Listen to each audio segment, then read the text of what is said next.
So, hi, my name's Ross. Welcome to Man Up, Down Under podcast. And on my left, I have Brody, and on my right, I have Phil. So, welcome on board, boys. Thank you, Ross. Thank you very much for having us. It's going to be a good chat. So, we've just got three differing stories, but at the same time, we're all very similar in a lot of ways as men. We've all been through our own kind of shit. That's what men do. And it's how we deal with things that sort of makes or breaks us, I guess. I'm feeling a little bit odd out here because I'm the oldest here. There's nothing to be ashamed of. No, I'm not ashamed. It's just that. You're the one with the most experience. Well, you could say that too. Think of it that way. I think that's the beauty of this is having the three different, men at different ages and whatnot. And yeah, all different walks of life. No, that's it. Different histories and everything like that. Yeah, I think it's going to roll. We've gotten along so far. Everything's been good. It's just a matter of, today's just a little practice run. It looks really cool. I like this. The screen looks mad. I'm looking at my phone. But yeah, so where did you want this to go? Do you want to talk about history of things, like history of the city? Yeah. We can definitely start with that. Can go, I can tell you my story. Can go, I don't know, had cancer, but I don't want to bring that into it. It's a bit depressing. I don't know if I want to fucking bring that in. But maybe maybe down, let's get a couple in, then we can go for the deeper, you know what I mean? At least they definitely. Yeah, keep it light. It's like, and keep it light. But I know the cancer thing was, it's still there, but I don't want to, I'm not sad about it, and I'm happy about it, but at the same time, it does dampen down the mood of things. So I'm a happy and smiling person, but we'll talk about the same with Brody's story is long too. Yeah. So I think that's going to give respectfully and share it with a lot of people. Yeah, I think it can be its own thing. Yeah, for sure. And so I don't know where to start. I'm very talkative.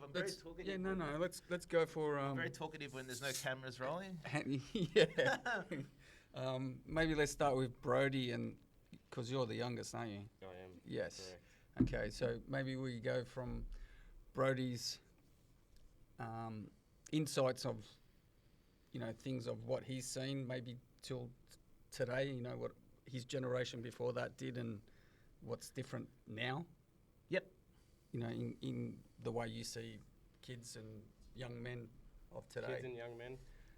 So with me, probably growing up, I was born in 92, 34 this year, and a lot's changed from when I was young in terms of just, we used to hit the streets, go on the bikes, ride around.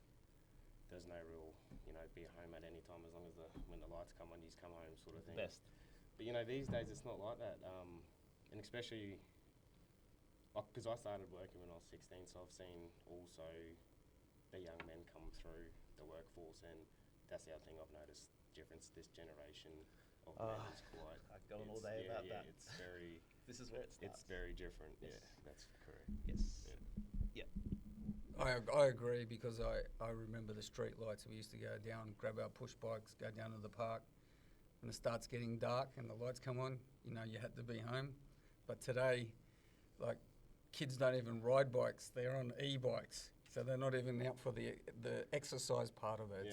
It's just to be out. But yeah, look, that's a really good topic. You know what? The e-bike thing, especially around the Shire, how you've got all the boomer Karens saying, "Oh, why are these kids using e-bikes? I can't stand it." They just, as soon as they see a kid on an e-bike, they put it up on their Facebook page and complain about it. What do you want the kids to do? There's nothing to do. Yeah. And it's a new technology that's come out. Back when I was young, an e-bike would take 2 days to charge and last an hour, if anything. And now they take an hour to charge and last a day. And the technology's just gotten better, and they're just using technologies available to them. And at the end of the day, who's buying them a $5,000 bike? I don't know a 12-year-old that's got $5,000. Where are they getting them from? Exactly. But at the same time, what else is there for them to do? And I'm going to put this on the local Facebook group. No, I agree, but I disagree too. Tell me. Because the speed that they can go to, absolutely, is dangerous. They go flying past driveways. People, come reversing out, can't see them. Can't disagree. Yes. So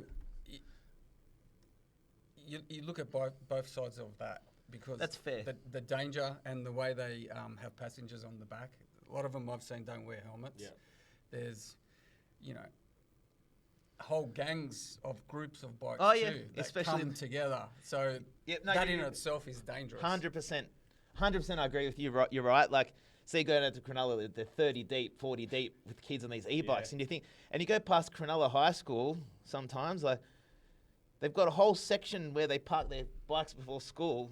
30, 40, 50 of these things, man. Like, it's just this sea of e-bikes of fat boy everywhere. Fat boy, fat boy, fat boy everywhere. It's crazy. Like, but thinking how much money has been spent. Imagine 40 times $5,000. What's that?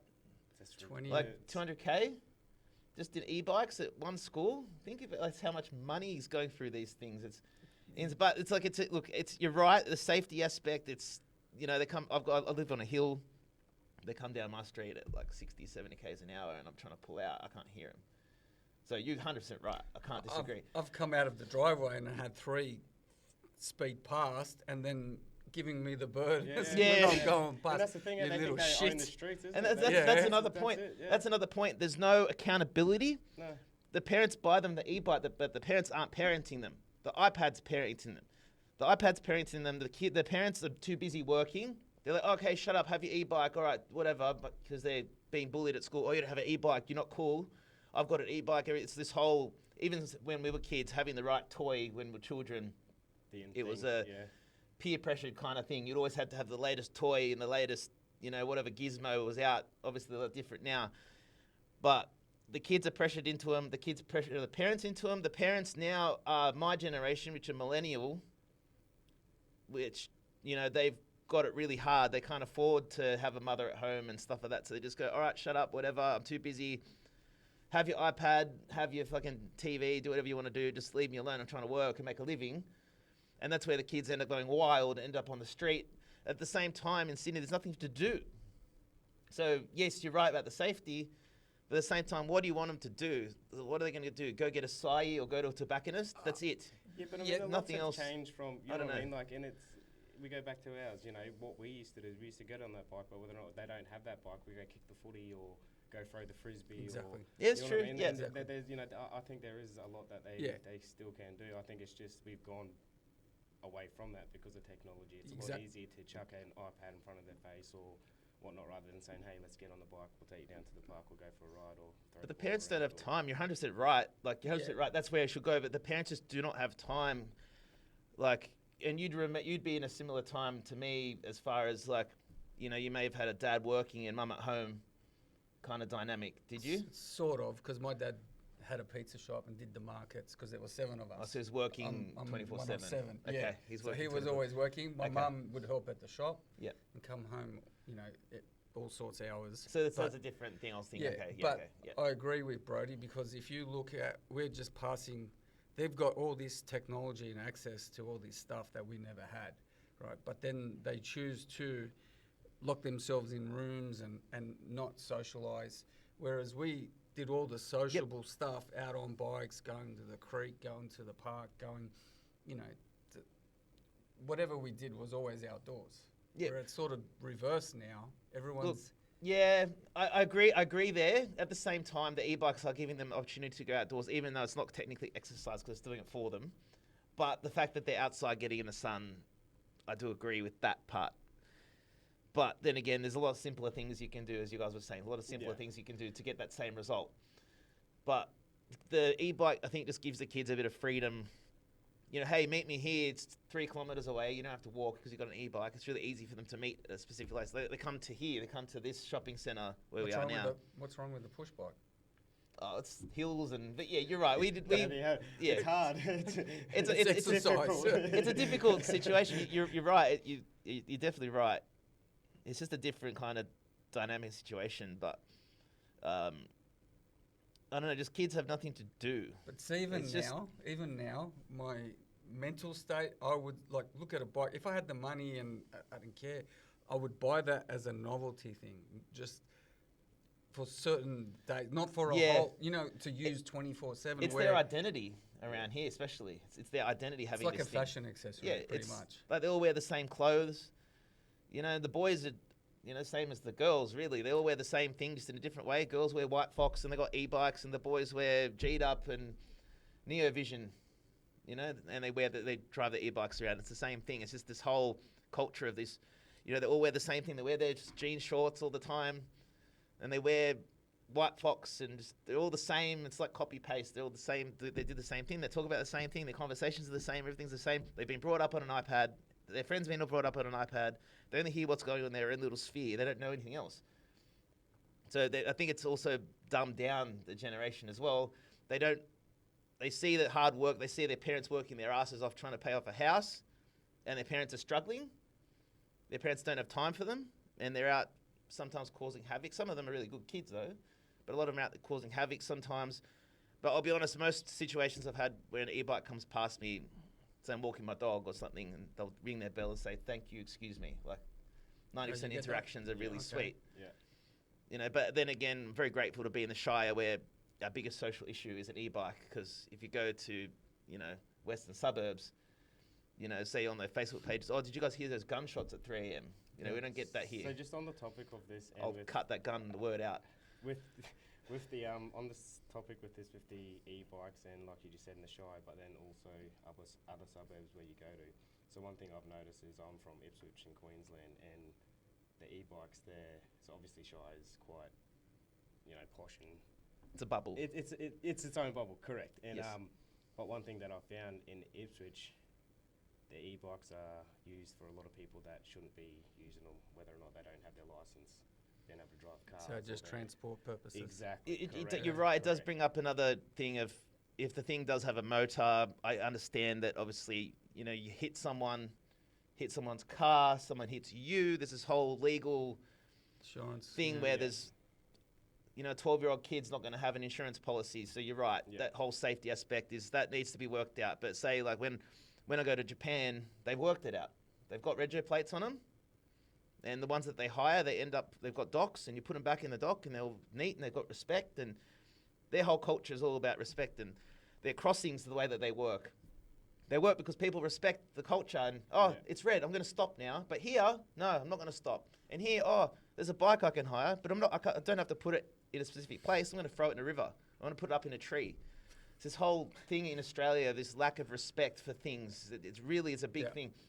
There's just this big lack of respect, and because they're so bored and there's nothing to do, and they go out just. But how can they be bored? That's what I'm They're- saying. look, the stuff they've- that there's they've nothing. got. There's no. Yeah, it's weird. They've been. It's a hard one. It's bored in a way of, because they're so overstimulated in their natural state they've always got something pumping them with lights and sounds, and we didn't have that. You know, if we were home, it was quiet. No, not in this Yeah. brain. I've got ADHD, so. Oh, no, I'm saying it's like never when we were quiet. young, you know, we'd go home, it was our quiet place, and that was it. And you might have a Nintendo or something to play with. Commodore 64. Yeah, you might have a common thing that you'd play with your parents that you'd have to ask permission for. Now they've got these things they can carry with them, and they have them in their bed, and they're overstimulated, and everything is boring to them, and plus there's not much to do on the outside anyway.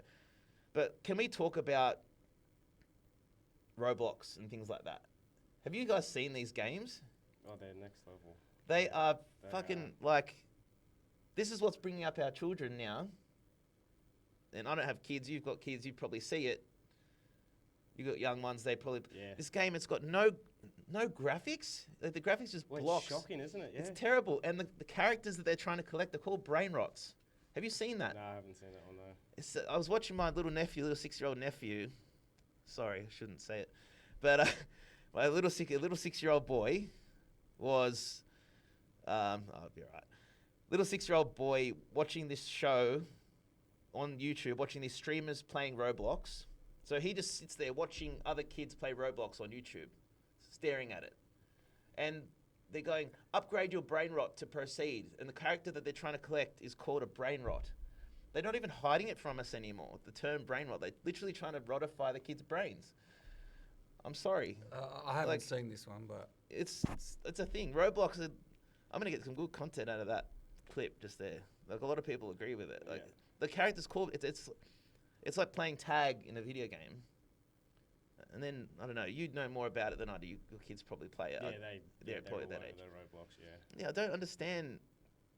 And then anyone can join in, and you've got grown men that And can that's talk the to other them through the scary thing, game. Exactly. That's exactly Well, right. that's yeah. And that's okay. It's like Habbo Hotel for the new And I think that's generation. the biggest thing too, because a lot of parents nowadays tend to think that the outside, I'll keep the kids inside, give them technology because it's safer than letting them out. But then, perfect example, Roblox with adults on there. You as don't well, know who which you're that- talking to. Yeah. That's exactly right. Because anyone can jump It's- on and have an avatar, and then they're talking to your Yeah. kids. And look, not every bloke on there is bad, but there are bad guys out there. You don't want to expose. You don't know what they're talking, who they're talking to, what they're doing, and it don't. But it's a scary world, and never had it easier or harder at the same time in life. Oh, this is And where it's they're- debatable for me. I really, because I get that Yeah. a bit from people. Yep. And saying, like, everything is so easy for you guys. Now you dictionaries and encyclopedias, it's Google or it's chat or It's it's easier- something else. It's Yeah. so quick and just Yeah, you're right. You're right in that respect, but at the same time, it's never been easier to access information, but it's never been harder because there's so many people accessing the information and competing with you. So Yeah, but that's like anything. If I left school and I'm gonna go for a trade, just say you went for a trade as well. Like Yeah. you're a plumber by trade, I'm a bricklayer by Yep. trade. So I go through TAFE. Yep. Do my 3 years plus 1 year with the boss. You do the same thing. You come out qualified. Whether you go work for yourself in the next few years after that, but you still physically had to show up to TAFE oh yeah, to do your Yep. practicals and yep. stuff there. But your in tests. school now, they're not told to do a trade. They're told to go to university. The schools are now just a university farm. It's a pump out children to go to university so that they can feed the university system. They're not being told to become tradies. But some of the most successful people I know are tradies. But in school, they're not told to do that. They're told, oh, go get a marketing degree, or go get a degree in IT, or go get a degree in whatever. And then they end up on a pile of thousands of resumes with, and all the new arrivals that are coming to the country as well. They're all going for the jobs that involve sitting as well. And now these kids don't see the point. They're going, I know a lot of young people that have gone and been indoctrinated, and they come out of university with a degree and they apply for jobs and they can't find them. And they're sitting on a pile of thousands of resumes per job, competing against people that are coming that want to do it for cheaper. And then going back to the trade thing, they've been told their whole life through school that if you do a trade, it's no good. A lot of schools don't push trades. I don't know about it now, but they didn't push trades when I was in school. I don't know. They didn't push. Yeah, but then There's you get a- a HEC stat as well on And top then, of that. yeah, it's like a trade is an advantage. It's hard. You're breaking your back, and I respect people that do it. And it's hard, and that's what the kids are scared of. They're scared of that initial hard work. Oh, I'm not going to work for $400 a week. Oh, I'm not going to do that. But at the same time, technically you will be working for less because you're going to be paying off a debt. So your first 10 years of your life, you're going to be in debt.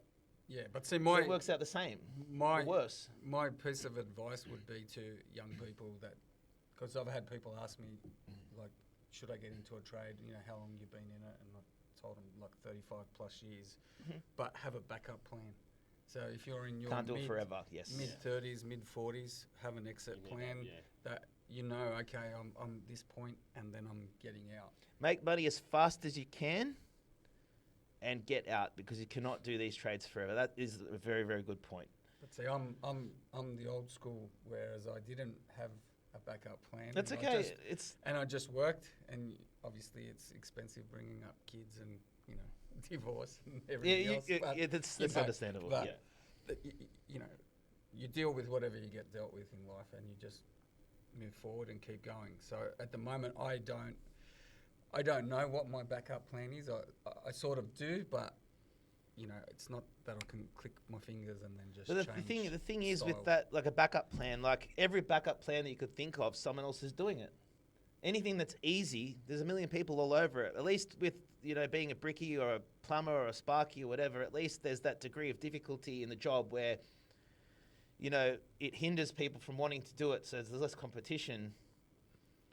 But the easier it is on the body, the more people that do it. I've noticed in society. I've noticed that a lot of people just want to do it easy and sit in an office and get the train. That's the young kids. But That's the the thing young I've noticed too is, and again, it's this generation with technology and everything that's going on, and our social medias. You know, I've found that a lot of kids look up to a lot of these influencers and the ones that preach having all these fast cars and all the money and all that sort of Rolexes stuff. and- And, you know, and it's easy to post a video, go viral, get, you know, 1 million subscribers and, you know, make money on that, you know, rather than go out and do your 4-year trade and bust your ass and actually know what hard work is. They're you know, you know what I scammers, mean? a lot of It's- them. It's hard. Like, it's You're 100% right. I get a lot of young guys, especially young guys that have worked for me in the past or have done work experience for me and stuff. They're still in school, and they're constantly getting these videos on Instagram that you were saying.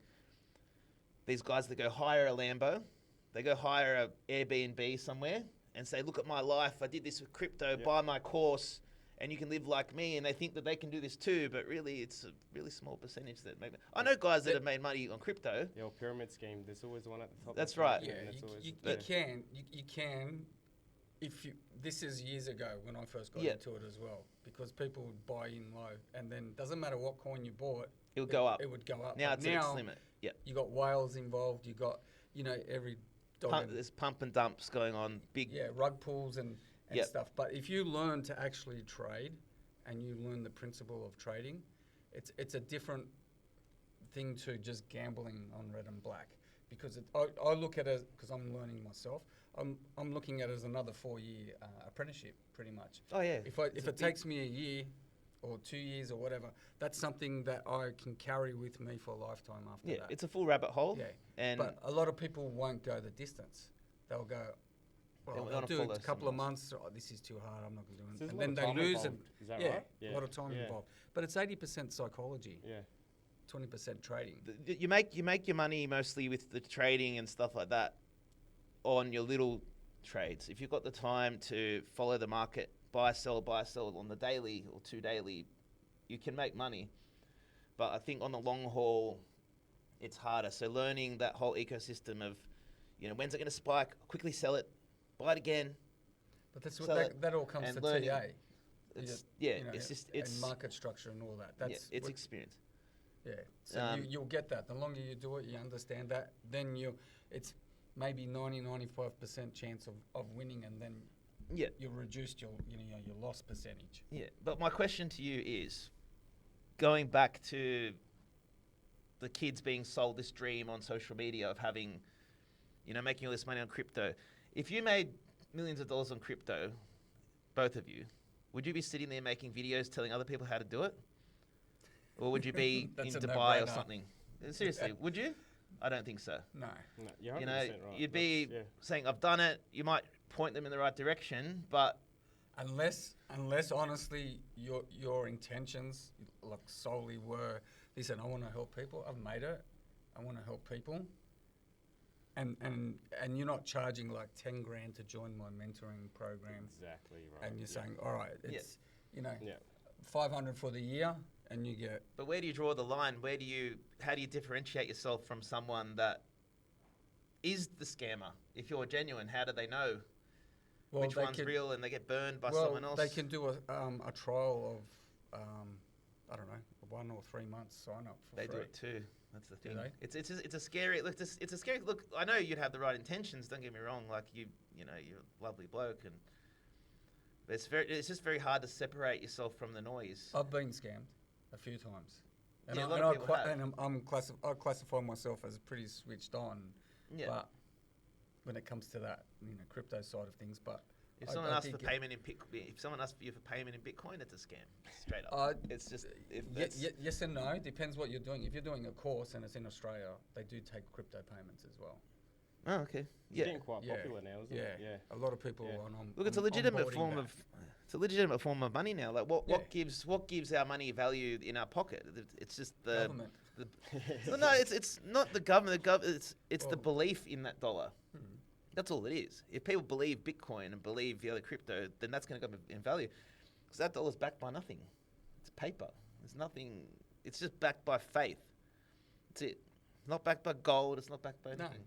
I know. And then It's- people throw their arms up around Bitcoin. But we give half of it to the. Yeah, that's right. But there's a whole stigma against all these other currencies because it's just an old dinosaur. The money is just an old dinosaur institution to control us all, I believe, and keep us all in line. Keep you getting up every day, going to work, and giving us half of it. But the government borrows it at interest, and then ask for it back from you. But then they've got to pay it back at interest. How do they pay back the interest? They can't, because it doesn't exist.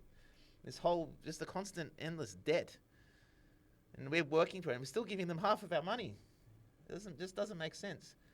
I don't know. If I didn't have kids, I'd probably be in Dubai by now. Oh yeah, but look, your Seems to be the situation. place to be I don't for- know how yeah. people. I don't know how people raise families. Like, say, Brody, your situation. You've got how many? You got 6. 6, yeah. I don't know how you do it, dude. And hats off to you. Like, Oh, it's legit. yeah, it's- Like, I don't know how. I couldn't even. I can barely look after a dog. I just don't have the time, and I don't have the money to look after one, let alone 2, Oh, you're still 3, young. 4. You can fit a couple Yeah, in that's it, before yeah. you get older. I just so, don't know if we'll get the time. I could probably do it. You don't need. You got to make the time. That's the thing. So do you want to have kids or? I'd love to have one. Oh, you can't. But I you can't can't. do that. You can't have Yeah, one. you can't have one. Yeah, it's the thing. You've got to have a 2. So there's. Look, if I get one, then the second one is easy. But And, I'm the not in trick a- is keep them together when you have them, so you don't get out of that routine of changing Yeah, dirty diapers. keep it and- close. Yeah. How close are yours? Oh, so my eldest is 17, And you're 33. 34 this year. It's amazing. Yeah, so So you're yeah, eldest 16. is 17, then 15, 14, 10, 8, and 4. So you had a 4-year. I don't know yeah, how you. yeah. I don't know and how you remember exactly that. like you 10 just from mentioned, the 10, that yeah. gap of not changing nappies and getting out of it, and then getting doing back it again. into the changing the nappies again, and yeah. Wow. And so it's amazing. Like, yeah, just look. I'd love to have what you have. I'm not gonna lie. I would love it. It's hard, obviously. I'm gonna send Well, I you can't- to his house. Those big boxes of redhead matches. Yeah. To keep, like when you're getting up at 3 o'clock in the morning to change a nappy, and then you're Okay. getting up at 5 o'clock to go to work. He's Oh, going, yeah. Look, that initial stage would be hard. I don't know if I could do it 6 times, but obviously that initial couple of years will be hard. But once they get to 5 or 6 years old, they're sweet. Like, I've had my little niece over through Christmas, and she was fine. She my sister raised her, made her, learn how to use the toilet and everything, and so I don't have to really do any of that to her. She goes and does it herself. See how he says, I wouldn't mind- she's fine, Yeah, give her back. yeah, No. yeah. When they're kids and you keep them like was fun. 24/7. Yeah. 7 days a week. Yeah, no, you're right. No, look, it was Yeah. nice. I won't lie, it was nice to give her back at the end of the week. But at the same time, I missed it because it was a chance for me to be a kid again. And that's the beauty Yeah, of it, yeah. man. It's Keeps you An young. excuse to really go to does. time It zone really and does, yeah. stuff around on the sand at the beach, and she's getting sand in her feet and her hands, and she's making sand castles and shit. And I was working all day, and I'd still have time to take her out in the afternoons, and it was great. And it's this beautiful innocence that children have, and that's just something that, whatever pain that you go through to raise them, I think it's the most beautiful thing, and it's worth every single minute. That innocence of children and that look in your face, and it's something. Obviously, this is not my child, but it's my sister's child, so it's technically my blood. And when your blood's looking back at you and smiling and having fun with you, and I think it's a beautiful thing. But I don't know as much as you guys do because I don't have children myself. So you guys are it's definitely more versed. definitely very special. Yeah. But I think it's a beautiful thing. But how are you feeling now that you're 34-ish now, and you've got kids that are potentially going to go off and get married soon and stuff? Like, it's a thought, isn't My it? oldest daughter right now has a partner, and that was a tough one to swallow. But yeah, he's a good man, so that's the main thing. They both got their heads switched on. But yeah, Okay, it so- it is quite difficult to that transitioning of seeing your first baby girl. She's now 17, now has a boyfriend. Hard to swallow in what way? You sort of didn't want to let it go? Didn't want to let her go, but also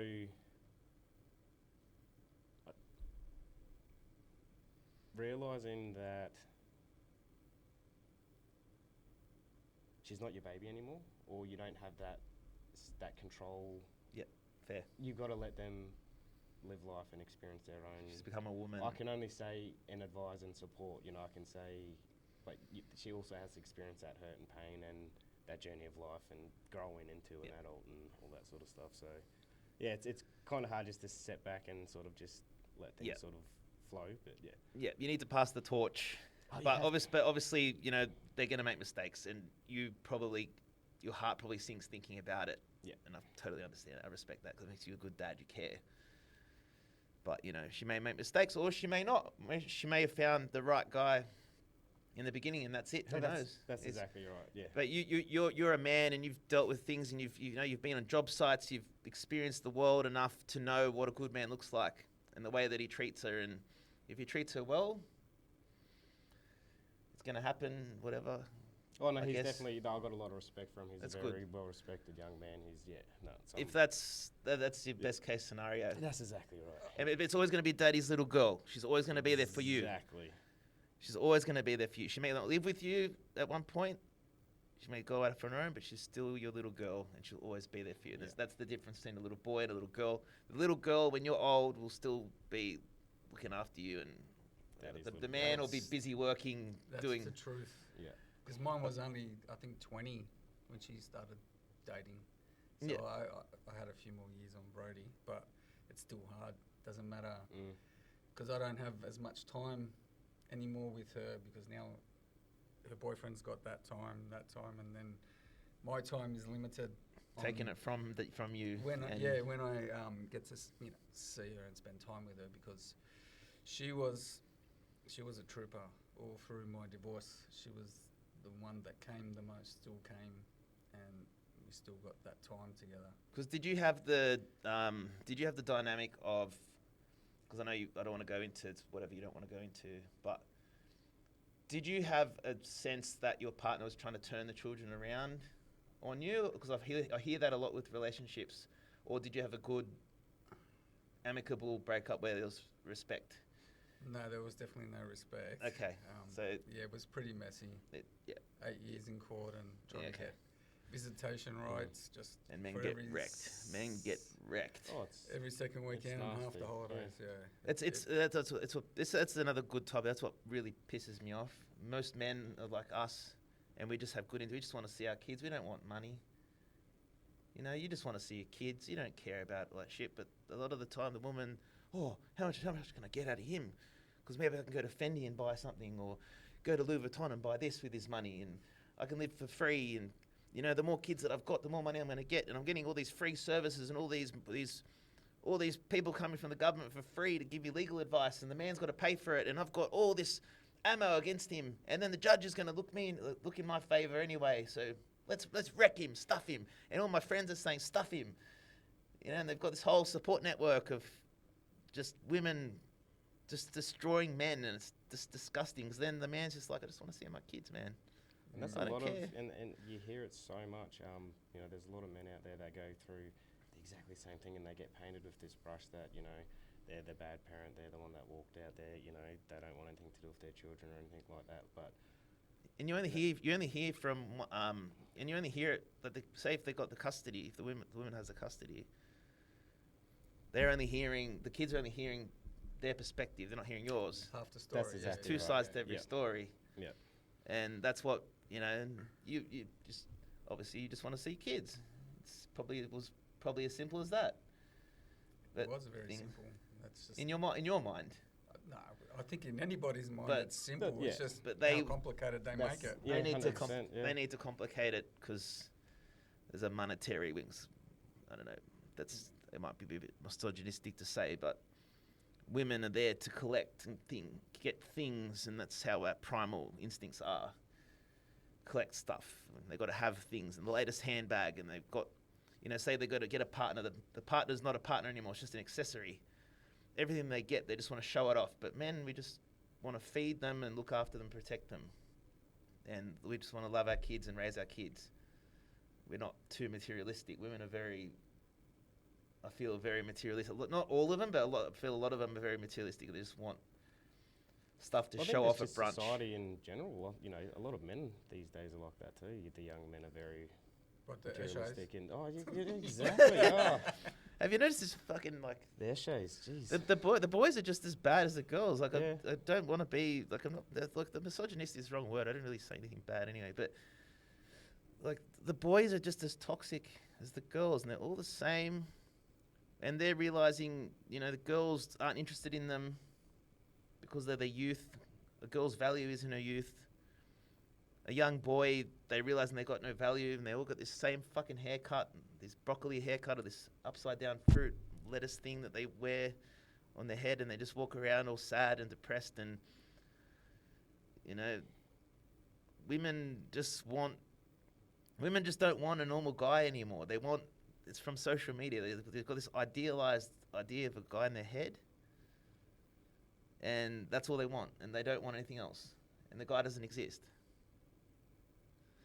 And I did a video a little while ago called The Flip. I don't know if you've seen it on TikTok.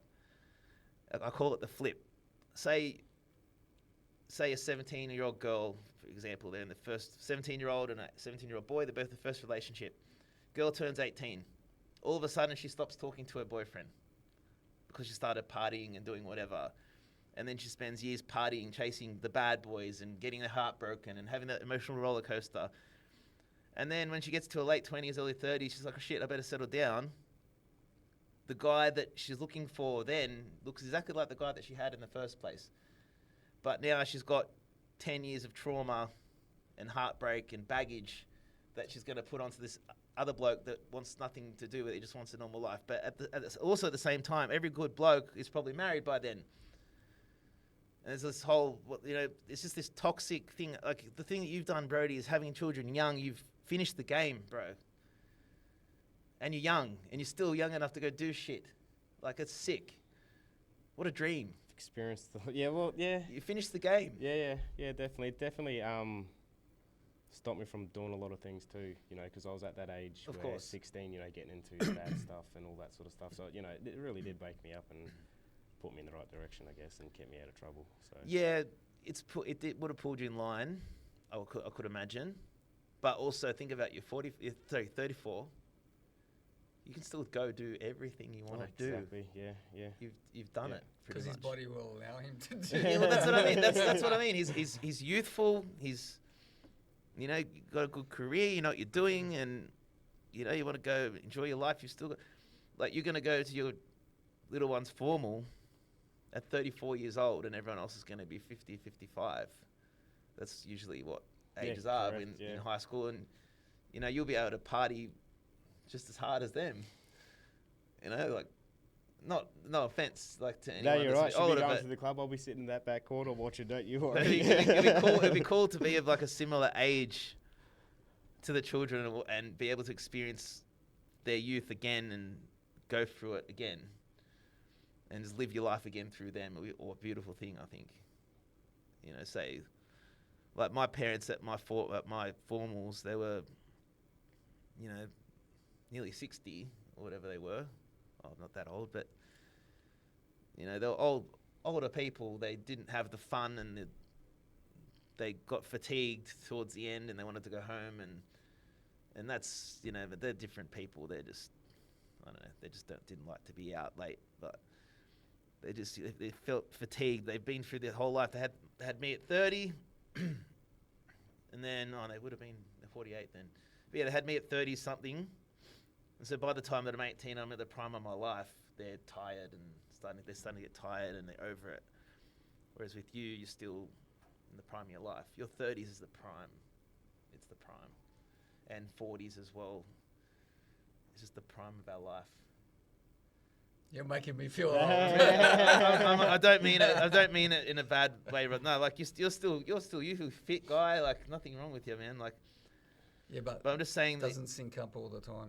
The brain and the body. I don't mean Yeah. it. I don't mean it in any disrespect, any way, shape, or form. I wasn't even thinking about you while I was saying this. I'm just saying how, you know, how lucky. Obviously, he's had it hard. At the same time, he's lucky because he's done everything that a man would want, and he's still young, Done it at a He's young done age, yeah. which I'd love. I think that's awesome. Like, got to admit that. But then in the same token, you know, one thing that I've realised too now that I'm in my age is that having kids so young, I also didn't experience a lot in terms of The wild side. That 100%. So you didn't party much? I've been out didn't- clubbing 3 times. Really? Yeah, honestly, like you got to think, so from 16 up until 30, I was having Nothing. Nothing. Yeah. You know what I mean? And essentially, you're 18, you're going, you're having fun, you're traveling. You missed out on those years. Just life experience and communication, conversations, and, just, everything in general. I used to get in trouble because when I was married, I'd go out maybe once every 6 months. And if I go out, I like to go out. I'll come. Oh yeah, I feel You know what I mean? I'll come Yeah. home 3, 5 o'clock in the morning. Soft. But I would cruise, Yeah. I wouldn't go I thought you were hard. going to say 3 At the- p.m. Oh, seriously. Yeah, so I would stop drinking 12, 1 o'clock and then, go home, and then it'd be on. Like 2 weeks beforehand when I'd say, I got a boys' night. Then She's allowed to have hell would break loose. She's allowed to have her girls' night. Didn't want to go. She's didn't allowed. didn't even want to go out and leave the kids with my family. So what do you do? Like, that's it, if I the still wanted to opportunity's go. there, you don't take Yeah, it. I still want to go out because I'm that type of person. Go and have And- fun, but But yeah. most of the guys I went out with, they were married anyway. It wasn't. Yeah, the running women amok. don't want you to be in a position where they could potentially lose you, and it comes down to trust. Like if they trust you, it's okay. Like Oh, and it's a big thing, definitely. And I think, it's who you hang around. Like you said, all the men that you hang around were married, and, you shouldn't have gave it a reason or to doubt you, or, and if that trust is there and whatnot, why? It's But I even said, what is it? Why do you get the shits with me? I work hard, I provide, I raise my kids, I'm a good dad, I do everything I need to do. What is it? Is it the time I get back? Do you want me home at 1 o'clock? Is that, oh yeah, okay. I did that and it still didn't change. so compromising still didn't even fix didn't it. even Okay, change. that's So fair. I went back, I think, back to my normal hours after that because there was no point. So compromising didn't even work. It's just a matter of maybe a control mechanism.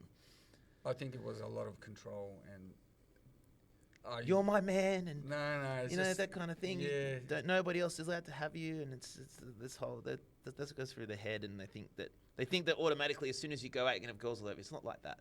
It's Yeah. definitely a control thing, that's for sure, 100%. But how many of us have gone clubbing and had girls all over us? It just doesn't happen. We're the ones that you got to put. Yeah, okay. I don't know. We've all got different worlds, I guess, but yeah, I don't know. No, that was in way younger It's okay. years, but I remember seeing my old King's Cross days and how much stuff people used to like. You would have experienced that firsthand. I would have seen it first. I had experienced it firsthand, but from the second person's perspective, because I wasn't the one. Look, I'll be honest with you, Brody. It's a good point to go to my story where I didn't necessarily have kids young, because I didn't have kids at all, but I lost my youth in a different way, because while my friends were all partying, I was working in the cross. So I got to see people having fun, and I was having fun too at the beginning. Initially, it was a fun place to be, but I didn't have that experience of getting drunk and doing whatever, which I never did until I was like 25. I never really, I did other things before that, but the first time I ever got drunk was about 24, 25, I remember, because I was just working, and because I saw the negative effects of alcohol, I tried to keep myself away from it. I did other things because I saw that some of the other things didn't affect people as bad as alcohol did. But when people are on alcohol, they're on the floor at 2 a.m, they're fighting each other, and so I sort of kept myself clean. So I'd stay out till 5, 6, 7 in the morning working, and then be able to drive home and just drive past all these drunk people that are sitting on the street and just like, stuff yes, I've just made some money. I'm going home. I'm going to go to sleep. Maybe you drove past me. I'd never be out that late, especially past. I used to do like when I was in my peak, like I was doing. Because there was day clubs, there was night clubs. So say I'd do, I don't even know how I used to do it, but I'd do 10 o'clock at night start to somewhere till 5 or 6. And then the day club would open at 7. I'd work at the day club till 2 or 3. And then I'd go back and work again. Oh, wow. Like I used to go do, 24/7, like on the weekend. So you would have seen some wild stuff. The day clubs are where it went crazy, but it's dirty. So with the day club, you find a lot of the night people, They go they there. roll straight over. They roll over. Also, the hospo staff will go Yeah, out to okay. the day clubs afterwards too. So they'll finish their shift at their bar, wherever they are, and then they go day clubbing. So you'd have two different types of people. You'd have the really, really, really fucked up people, Yeah. and then you'd have your hospo staff that are just having a couple of drinks after work. And it just was Getting really, hassled by all the other ones. really messy. There was a place called Phoenix on Oxford Street. That place was insane. And then when I started going out a little bit, after work sometimes when I didn't do the day club work, I used to go day clubbing after my work. And I used to do it too, and I just used to get fucking messed up. And then I used to work afterwards again. It's stupid. But yeah, places like Arc used to close at midday. And insane. This goes back into what these kids now are missing out on. Not saying that going out and doing all this stuff is a good thing, but it's just a rite of passage, I guess. That's what I keep saying to my wife, that kids of our generation now compared to our generation, I've got stories, I've got history, I've got things that we've experienced. Kids of today don't go out. They don't have it. And they go to people's backyards for a barbecue and drink up there, but they don't really experience Correct. going out. Correct. I can tell you exactly. Yep, you're exactly right. And now, because drinking's so expensive, it's so cumbersome getting in and out of the city. It's not fun anymore. It's expensive. So now, say my young worker, he'll go to a house party. As you said, they go to a backyard, start with a barbecue, and then they just go to each other's houses drinking. And that's their nights out now. It's a very... I'd find that boring. I do too, but that's what they do. They go house to house to house with a group of friends, and that's just what they do now because at least they're close to home, and they can stumble back home. Get a within couple the of area. e-bikes and ride home, eh? Well, they do. You see them at 3 a.m. and shit. They're on their e-bikes. Yeah. And they're, They should have breathalyzers on them. they should. It's unsafe, but yeah, I've been out doing emergency work at those times around here, and you do see them at night, just drunk as hell on their e-bikes. It's very true. But yeah, a lot of kids they're missing out on this, the youth and what we used to do. But so society's changed. I think after the pandemic, it changed even worse. People just used to being home. Oh, that was a They big... just yeah. I didn't. I was like a monkey caged. I was loving COVID. I was busy as hell and But driving everywhere. tradies got to go out and work. We were busy. Yeah, correct. Yeah, I think it was only 1 week or something that we weren't. Yeah, they had the allowed. construction lockdown, where you couldn't do construction work. But then I wasn't even considered to be that because I was still an emergency service, so I was still out working every day. I just couldn't do a reno. But who the fuck's gonna? The only problem with working in the Shire was the Karen mentality of dobbing each other in. They would dob me in or something. That was a really big thing in the Shire where people would dob each other in. Say if your neighbour's getting a reno, they would call the police and say, oh, they're doing a reno, blah, blah, blah, blah, blah. That's what actually would happen. That's what this whole That's shocking. dibber attitude of being a good little citizen, and it was bad in the Shire. But yeah, no, I had no problems. All the stuff, but that's a whole other story. But I had no issues. Never really got stopped at all.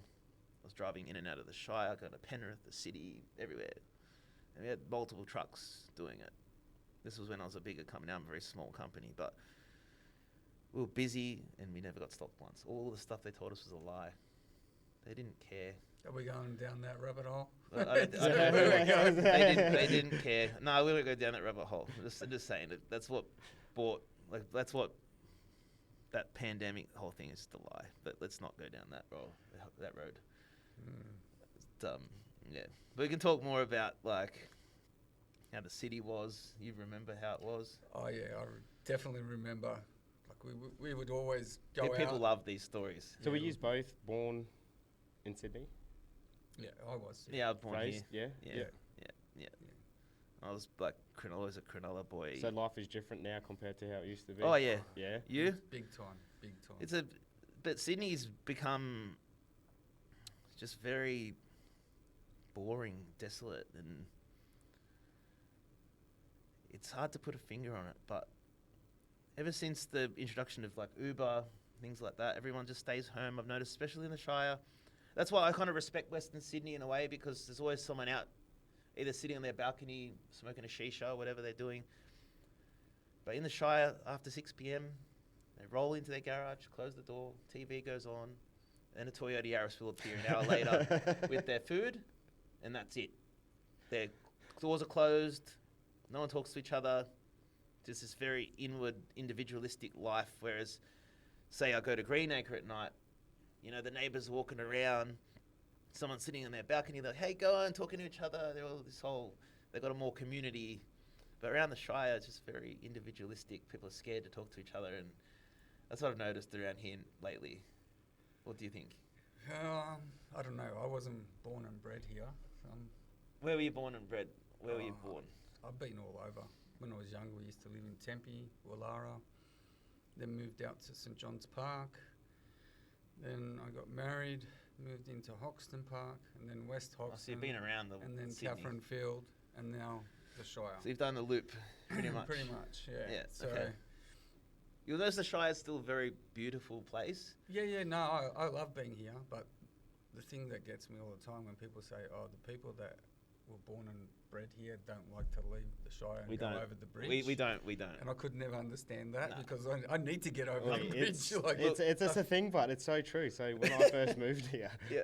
my fiance, she said the same thing, that, you know, the Shire's, it's a bubble. And I was like, yeah, you know, I don't know. Been here 2 years now, and I can see it. It's a I only go over beautiful- that bridge to get to work, and that's it. There's nothing over there that you can't get here, but it's a different. Yeah, I don't.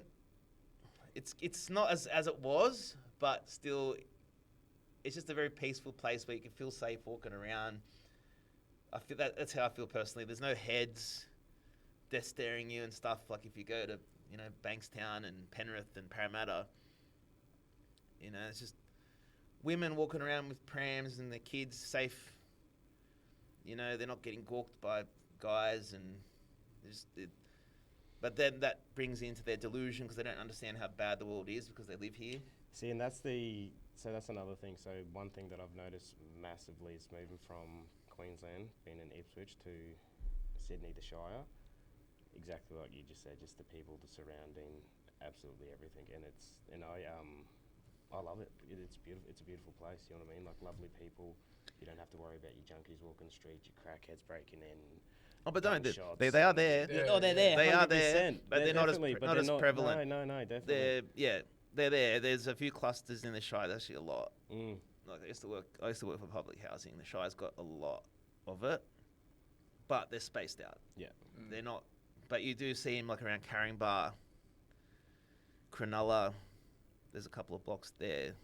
But they keep them in sort of the back of Janelli and things like that. So you don't see them very often. But they're there. But you're right. People don't realise until they're actually, like you said, they've experienced something else. Like a lot of people told me where I'm from. It's the ghetto. It's rough. But growing up there, it's home.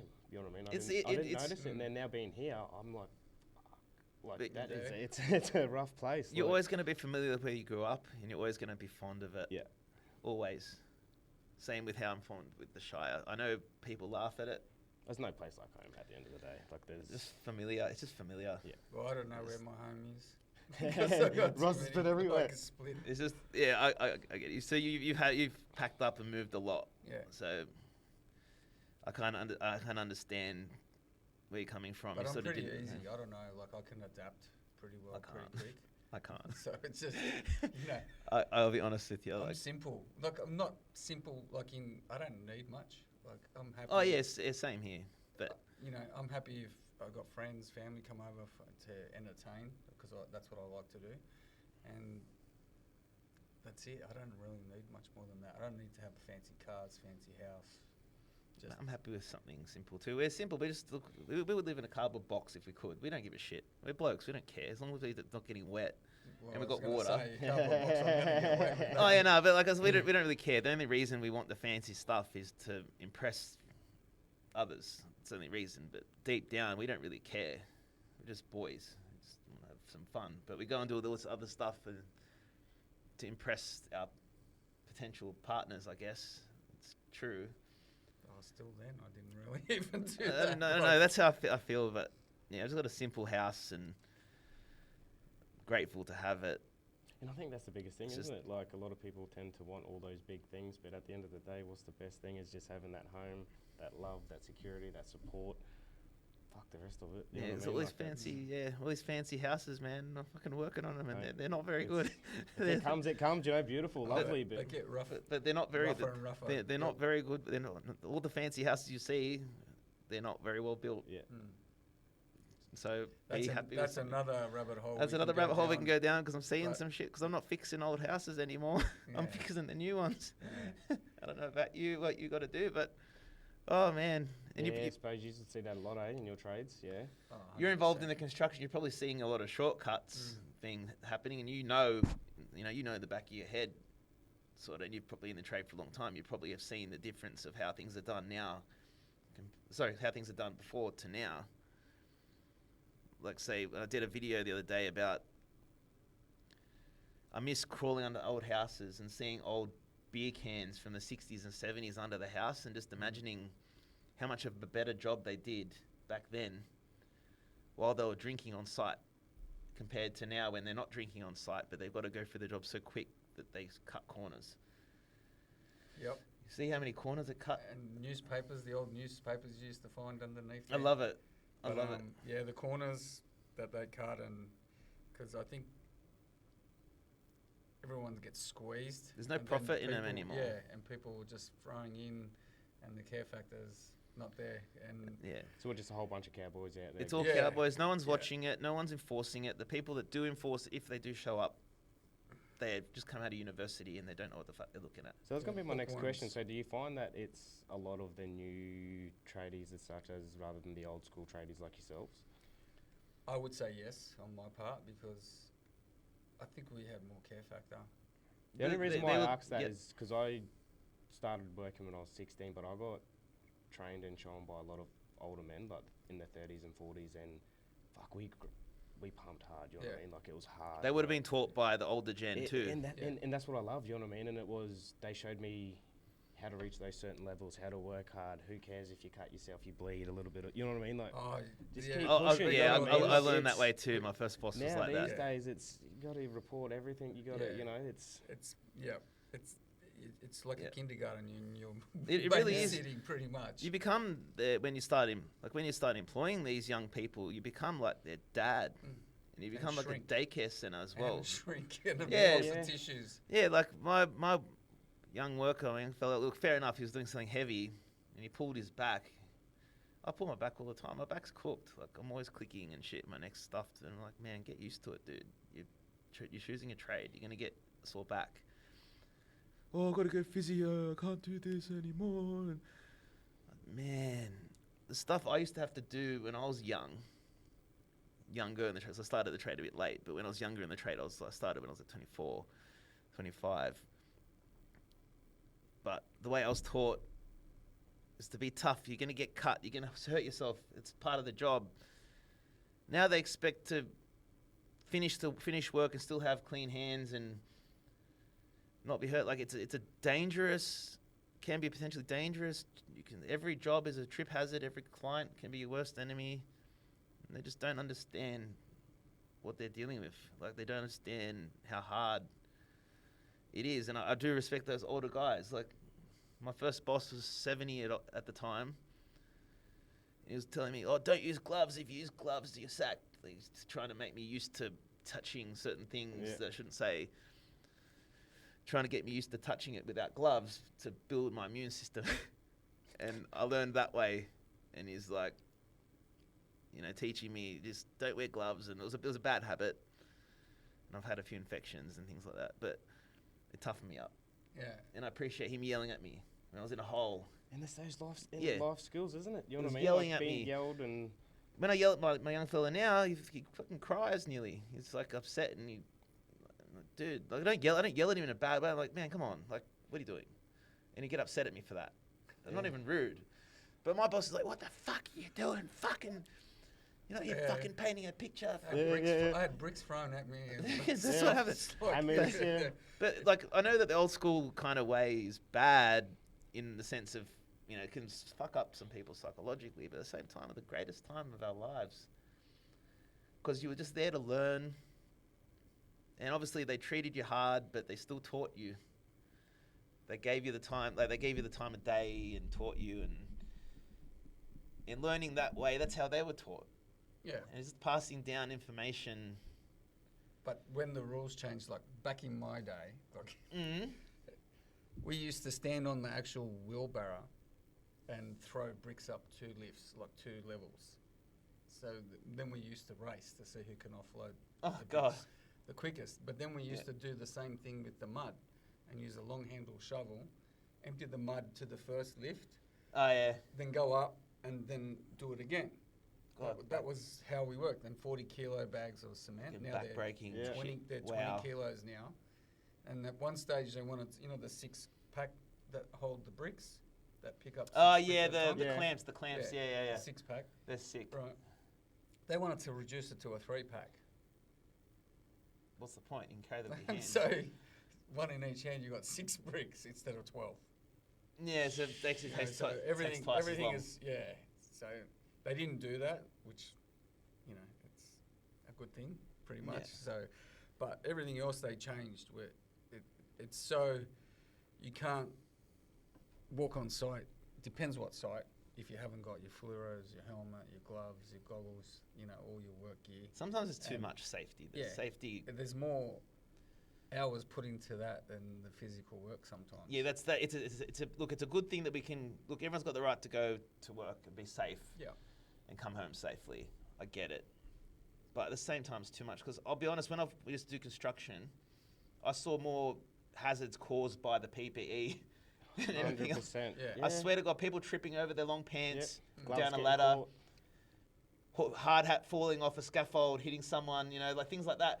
Like I remember I was wearing long pants once, and I was holding up a big 6-inch fire hydrant pipe, 6 meter length. They're like 100-something kilos each. Me and another bloke had one end each, and I tripped over my pants going up the ladder, and my life flashed before my eyes. This thing was heavy, and I nearly fucking broke my neck. And it was all just caused by the PPE. If I was wearing shorts, it wouldn't have happened. Things like that. But then again, there's a lot of scratches, a lot of things that can be helped by the PPE. But working in the sun on a deck, in long pants and a hard hat, and you've got nothing on top of you besides the sky, and you've got to wear a hard hat. I was exactly going to say that. What's It's the seagull droppings that you got to protect yourself from. It's literally There's no nothing. point. And you're there. This thing's black. The decks are black. You're on the top floor. It's summer. That you can cook an egg on it. How hot it is. Like I remember I had one really hot day where my shoes were like almost melting. Like bits of my shoe were fucking sticking on, like they'd been on a hot plate. Like how hot it was. Yeah. You know how it's like on a deck. And they keep yelling at me, "Put your hard hat back on." I go, bro, it's fucking sky. Is like a meteor gonna hit me or something? Like, they go, maybe, and then we're up for it. Chances are, buddy. Because there's just this whole, all these safety people, these people in the government that'll come and inspect the site, and Shut them it's the down. big fines, and he's not wearing his hard hat. It's the easiest thing for them to get you on. It's stupid. The things fall off. They're fucking crap. That's another story. But I don't know. I find them stupid. Oh, majority of the stuff that's going to land on your head's going to crush the hat anyway, isn't it? Yeah, I think so. Yeah. Look, Do probably neck Well, damage, depending shock. on, you know what I mean, like what industry you're in. I mean, I know with us with panels, any of those panels fall on you, you're gone, really.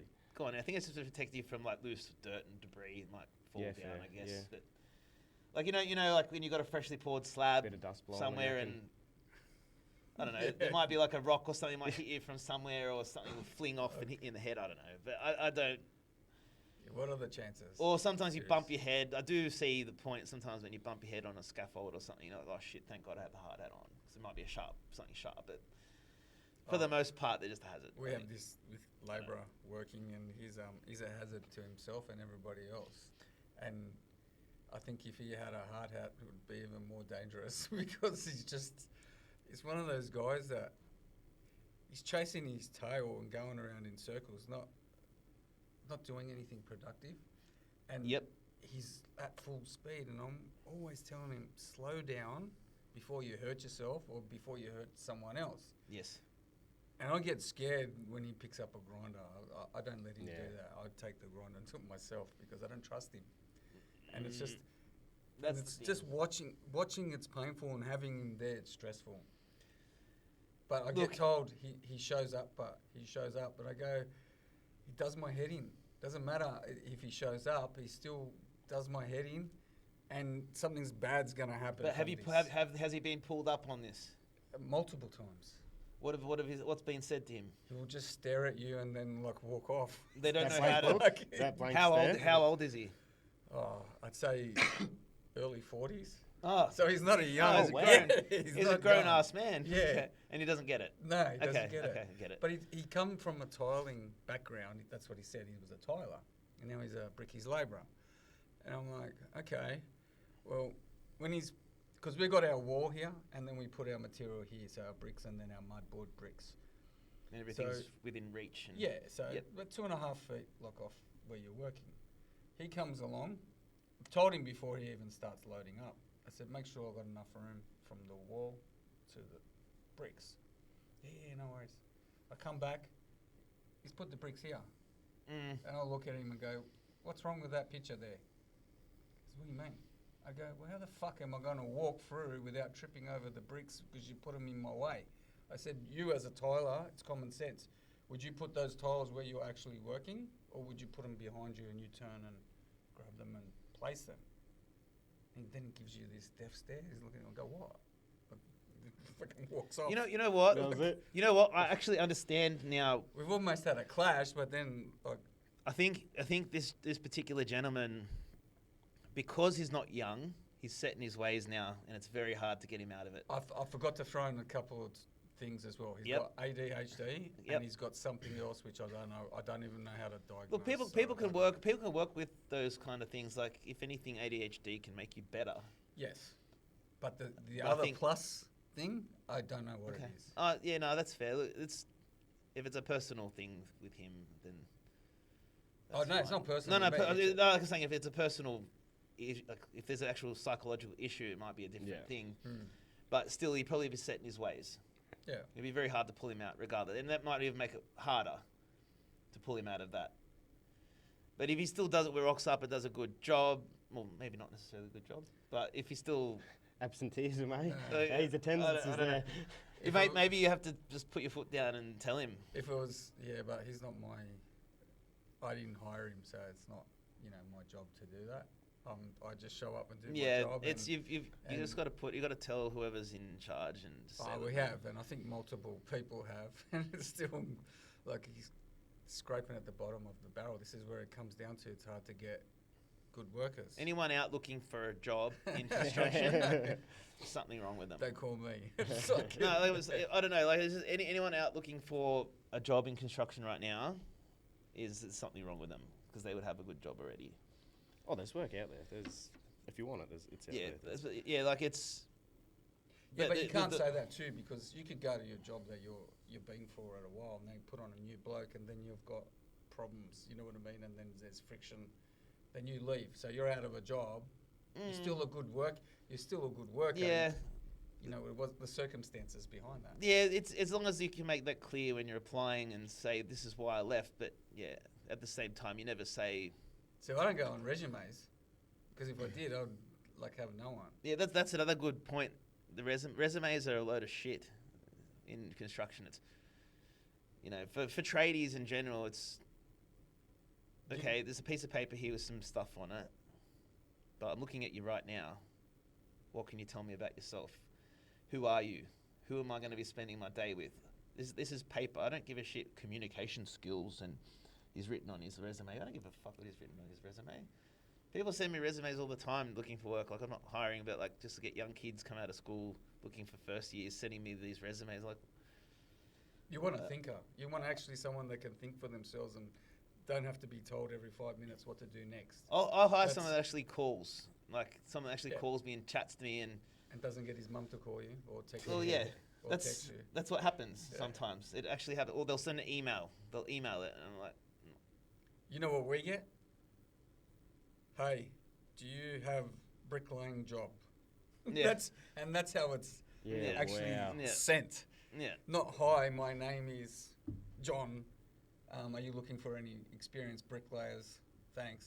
Here's my number. That just says enough in itself. It's doesn't very- it? it's a I very won't. simple- I won't even go there because we've had labourers where they've rocked up, they've come to the job, right? There's me, my partner was there and another labourer, and you go, oh, you bricklayers? Because we were shoveling dirt, sand into the skip bin, he didn't think we were brickies, but we were digging out this area and digging a footing and stuff. We said, yeah. So we had a skip bin on the nature strip out in the front yard. Where we were working, it was only probably 4 or 5 metres walk to the bin and then tip it all in. Yep. So we explained to him, grab the sand, tip it in the bin. He's going, oh, okay, no problem. So we're watching him, and then every 5 minutes he's getting his Coca-Cola out and then having a cigarette, and he's shaking like this. And his nationality was Indian, which was unusual. But not even an hour, he goes, oh, I'm going to go. It's too hard. What do you mean? He goes, oh, yeah, I can't do it. Do what? I said, you're doing an easy part of the job. You're only moving sand into the skip bin. So we haven't even got to the... It's labour. We It's haven't even got to the real stuff It's yet. physical labour, though. When we're doing the brickwork and the mud. A lot of people don't like He goes, it. oh, yeah, no, I've got to go. So my partner wasn't there. And I said, all right, go. And he goes, can you pay me? I go, no, he deals with the pay. So you have to call him. Right. So he's walked off. He's went down. Me and the other labourer were watching him. He walked and went around this tree. He was there for about a minute or so. Then decides to come back. I wonder what he's doing behind the tree. Sorry. Yeah, use your imagination. So he's come back. He's looked We'll at cut us that and out. then kept on walking past the job and kept on going. Yep. In the meanwhile, my partner came and he said, where is he? And I said, he's gone. Like, he just left. He goes, oh, all right. Half an hour later, I get a phone call. Or was it a text? I can't remember. Do you need a labourer? And I go, listen, fuckwit. I go, you just left our job. That was him. I had his number in my phone. And I go, are you serious? It So was the same guy that just left. So Always and left, then he's messaging saying, have you got a job? trying to find another job, not Yeah, knowing that it Yeah. So he's not knowing that it was Yeah. you. That is Yeah. the best. Okay, I get you It's now. like, Wow. are you kidding? Look at it. Oh, sorry. What a fool. Oh, All right, let me grab that. It's for my car. oh no, that's all right. Oh, Take a little break. yeah, that's Yeah. right. That was That's funny. crazy, mate. Oh, that's That hilarious. That was, and even the labourer was pissing himself. The one that I had with us, he was just staring. Like, you got an easy job, and then he wants to leave and go get another job where you actually got to physically work hard. Yeah, no. Keep it A lot of people are scared of physical labour, and they get a bit sort of, it gets a bit daunting. I think he was on drugs, on hard drugs. Probably. If And if you said he's jittery with a cigarette, Yeah. then yeah, potentially you're not wrong. Yeah, it's very true. All right, put your car underneath. Underneath. I I don't reckon. think this was, you got inside right now. Oh yeah, So, Where's your car? You know where the lights are just out here, where Mhm. the park is, then you got all the shops down that Mhm. side. I'm just opposite the traffic lights. 2-3 minute walk. Well, you're not even on the complex. No, Oh. I parked because there was 3 hours there. I know these ones were 1 hour, so I thought Ah, I'd okay. be out there 3 hours. Okay. Oh, come park underneath. So how do I get into? So go the street here, and next to just before what's it called? Yeah, you'll see the entrance where to the park is out here. Go past. literally right, like this driveway here Yeah. that goes out. Right next to it, there's an underground car park. You can come in underneath. Is that the one opposite? Opposite Woolworths. Oh, yeah. Yeah, opposite was you'll see a driveway that goes down underneath, and you can stay there all day. But it's a bit of a it's a bit of a shit fight. Like it's a bit busy. I don't have the car just now, but when I was going in, I kind of spot. The sport opinions Opinions? on what you think, what you're gonna say. Well, I think sport helped with my ADHD a lot because I had so much energy and it was good for my outlet for that. And I played soccer ever since I could remember. I think I was 6 years old when I first started soccer. I played up until 32. And then I got married, like had kids, and then I sort of had to give it away. Yeah. Because I couldn't afford to hurt myself and not be able to work. Totally fair. So then when I was 42, I got divorced. And I thought I'd do a comeback year, one more year, and see if I still got it. So I played one more year. I loved it. But I was injury free, and I thought, okay, I could retire now. So I stopped at 42. I love the game. I still could play. If you gave me a ball or said play for 90 minutes, I'd play. You know, it's just the way I function. I don't know. But in school, I was playing basketball, softball, and it was always at competitive levels and stuff, because I don't like to do things half-assed. If I'm going to do it, I'm going to do it 110%. We're men, buddy. That's what we do. Yeah, 100%. And I'm competitive in that way too, so it drives me more. So I don't know about you. Did you play sport growing up, or? So for myself, it's funny because on the ADHD topic, I've only just been diagnosed recently, but now thinking back to my childhood, I think it prevented me a lot from playing a lot of sports because I was in my shell. But in saying that, when I found my love for sport was boxing, and that was at a young age, probably about 10 or 12. But weird enough, that was only because of what I seen growing up with my sister and her being abused by her partner, and me being 10 years younger, being a little kid. I couldn't defend her. So when I got to that age, I was like, I want to do boxing. So when I see this man, he's going to get it back. You know what I mean? So that was, so yeah. That's a good. But yeah, it's, you know, it definitely helped with my mental health along the way as well. Because at that stage I was going through teenagehood, fighting, getting into trouble. So it really kept me in line as well with, you know, Discipline. Yeah, 100%. It's discipline. Boxing, as far as a sport, is one that I do respect a lot, because it's testing your dedication and your ability to accept pain, your ability to be hurt and get back up and do it again. And no offense to anyone that is into the ball sports, but I feel that a test of yourself, instead of being able to chase a ball, is more, you know, more riveting and more interesting. Like, you know, I don't mean it against anyone that likes NRL. But yeah, my whole wife's family hates me because I don't like NRL. Because that's all they do, that's all they talk about, Lebo family, whatever. But yeah, boxing and physical sports like that, where you're competing directly against another person, and it's the better man wins, you know, or the more trained or the more conditioned man wins. That is a good test of, you know, instead of, you know, chasing this ball and then you get a goal. And no offense, but I had an argument with one of my family, not my family, my wife's family, about sport. And I go, so what happens when you win the game? You go to the next one, then what? Then the next one, then what? You get the trophy, then what? Do it again next year, then what? That's what I've never understood this whole. I understand the sport and the community aspect of it all, but I don't understand the fanatical fans. Yeah, but they still put themselves through peak conditioning. Yeah, because they have to be an elite athlete. Oh, they're elite athletes, of course, I appreciate it. But not self-inflicting pain or letting someone else hit you in the face or something. You know what I mean? Oh no, I respect the individuals doing the sport. I don't understand the fanatical fans and the betting and all that kind of stuff around it. I don't understand, but I appreciate elite athletes doing their thing and they're just doing their job. Total respect. But I don't understand people that are getting drunk and getting angry and emotional over their team losing. It's not your team. You know, like my wife's family, they carry on like they're part of the family. Becomes some people's identity. It's their identity. Clubs, hey, that's what I don't understand. It does. Well, because my brother-in-law's a Rabbitoh. Well, pretty much the whole family are Rabbitoh supporters, and they're fanatical. Yeah. They've got a tattoo. I don't understand it.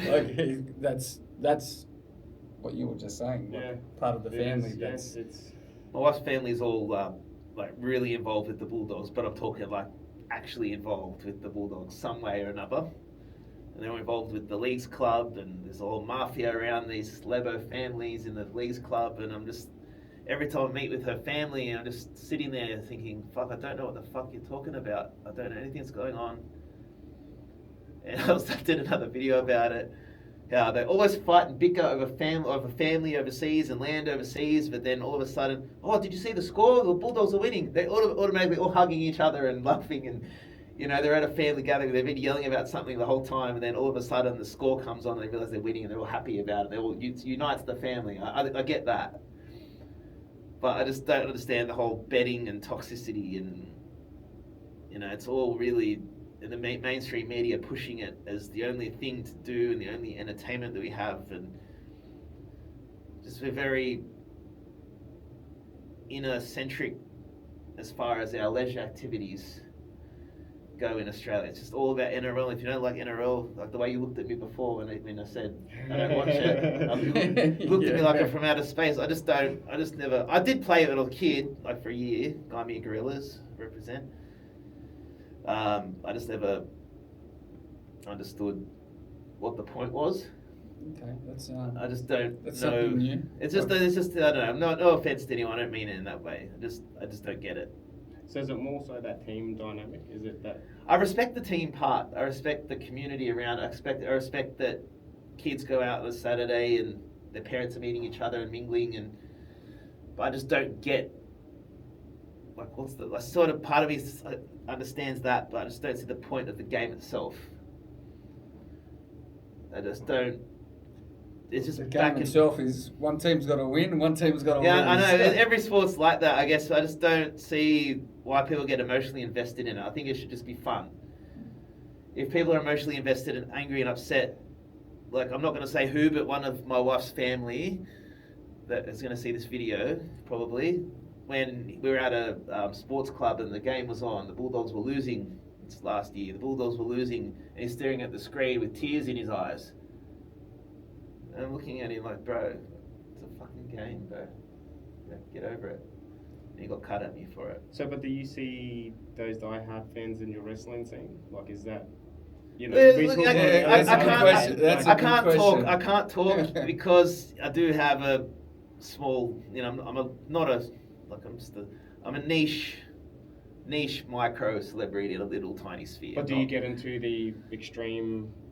No, I see it as fun. No, they're extremists. But there are some fans that will follow us around like a little, like, there are people that follow us around like the old rock star kind of groupies and So shit. was this a childhood thing for you? Like you've always liked wrestling, like growing up? I always loved it, and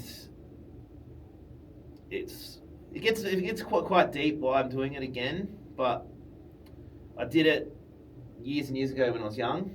I was like 18, 19 with Vulcan, who's an absolute legend from Gladiators. If you guys remember Gladiators. Yeah. And it just reminded me, it's just a nostalgia thing of the time from the 90s and nights with my dad watching him and stuff. But it was a chance for me to see him every day. He's my boss in the wrestling.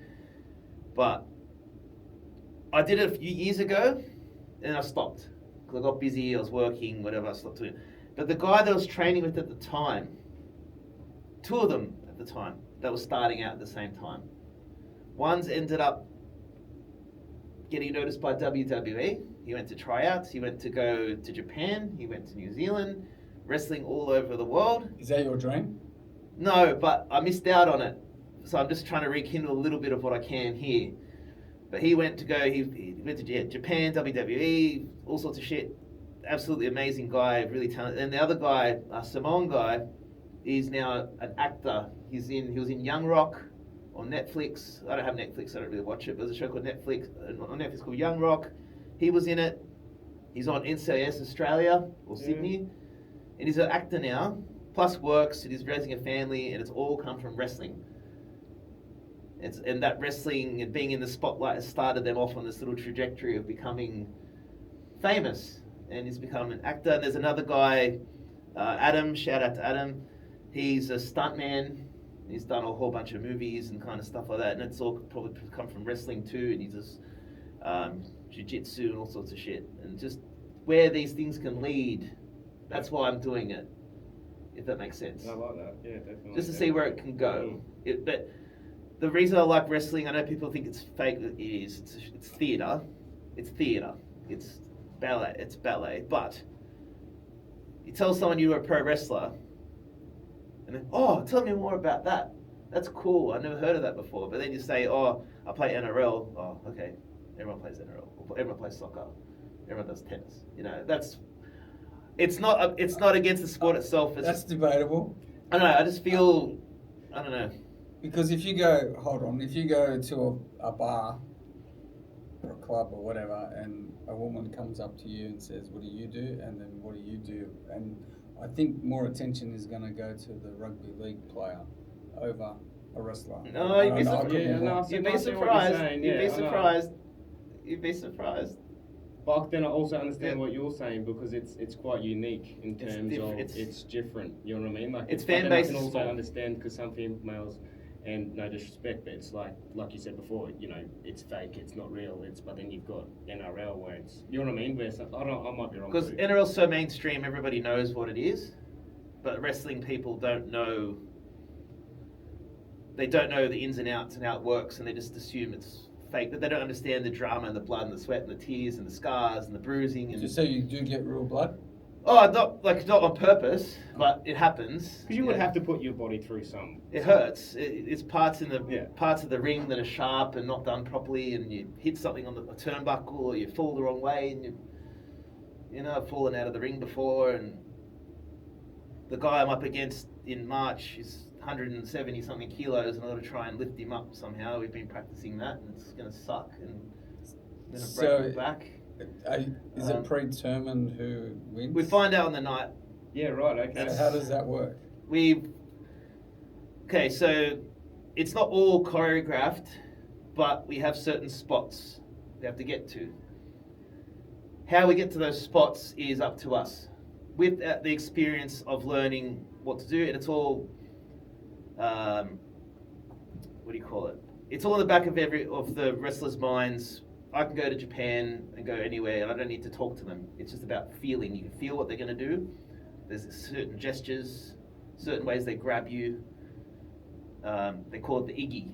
Like, you grab them by the hand, and you got them in hand, you go like this. Yeah, okay. And that means reverse, for example. And so they know that you've got to reverse them now. So they know what to do. And all the moves are universal. And say you give someone a kick, they sell the kick. And it's all a lot of it's ad lib, but as long as you reach those certain spots, and then at the end, there's just a signature move that we do, and then we tease the crowd. It's all about just playing the crowd. If the crowd's into it, we keep going how we're going. If they're not into it, we change it up, try to keep the crowd moving. It's all about just keeping the crowd engaged. It's not about the actual wrestling, it's just about getting the crowd going. So really, you guys are like professional actors. We're actors, pretty much. It's acting. Which makes sense into what you're saying with a lot of the people that you've done wrestling with, and they're legit. Like Vulcan himself, he's a Australian legend. At this point, like everyone remembers him from my generation, and the other guy Hudson, that's his wrestling name, but yeah, he's on TV. And the other one's been in WWE, Japan. A couple other guys have been to Japan. It's just fun. So what's your ideal job opportunity? Is that movies, stunts? No, I want to turn it into a brand. I just want to turn it into a brand similar to what you're doing, or have some kind of product that I can sell or something like that. But I want to create a brand around myself, if that makes sense. I want to create a brand around who I am. But does that go into the wrestling part of things? The wrestling's a part of the story, and that's part of it's just part of the story, and it's a way for me to release frustration. And I've always been the type to like being the center of attention. I'll be honest, as you can probably tell. And so if it's an opportunity to get a spotlight on me, I'll take it in front of a crowd. I used to do stand-up comedy. I was an auctioneer years ago before plumbing. Like, I did a lot of shit. House auctioneer or car? Houses. I used to be I was a real estate agent for a few years. So I really just wanted to be an auctioneer, but I had to be a real estate agent to get there. So I did real estate for a bit. I hated it. Toxic. can't trust who you work with. Fuck that. Fuck real estate. And that industry is going to die with AI, I believe. I reckon there's going to be an Uber equivalent that's going to come in and wreck them. I reckon. Real estate, that's another story. But yeah, auctions, I did auctions. My first job was a spruiker in King's Cross. Like, that's what I started off doing. Spruiking. Here, boys, come on. Make commission at the door. That's how it all started. And then I had to get a security license to be able to do that, because to be a door staff, you need a security license. So it just fell into. Then they banned the spruikers, and then I just ended up working on the doors, and but everything just started from there. But it's another thing of just the security fucked me up in a good way and a bad way, because I saw the worst of society, but I saw also that the people that were perceived as bad in society are actually good people. A lot of those bikey types and things. I was never an underworld guy, don't get me wrong, I'm not saying that. But a lot of the guys that you consider to not be socially acceptable, as these underworld guys are, the brotherhood and the lack of ego, it's a beautiful thing to hang around those guys. They are true brothers, and they all united under one thing, whether it's legal or not. It's the respect and morals. They respect each other. And that's the biggest thing. It's very 100% attractive. Right. It's a very attractive thing. And that's where the young guys, they fall into that trap, because it is a very, deep down, it's a beautiful thing. That brotherhood is a beautiful thing. It's really true. And because I think deep down, all we want is to be accepted. And wanted, and to feel a part of something. You know what I mean? Whether or not you're struggling at home in your own family, and then you reach out to those gangs or bikie gangs or whatever it might be, and like you said, that brotherhood and that connection's there, isn't it? It's very true. And I remember the cross itself ran perfectly while the bikies were in control. They were the best times, because people will come to the cross and they go, I'm going to come to the cross, but I'm going to be on my best behavior, because I know that if I do something wrong, they're going to fucking bash me. Or if I do this or do that and I'm not supposed to do it, someone's going to fucking find out. As soon as they kicked out the bikies and the police started taking control, that's when everything hit the fan. That's when all the one-punch attacks came along.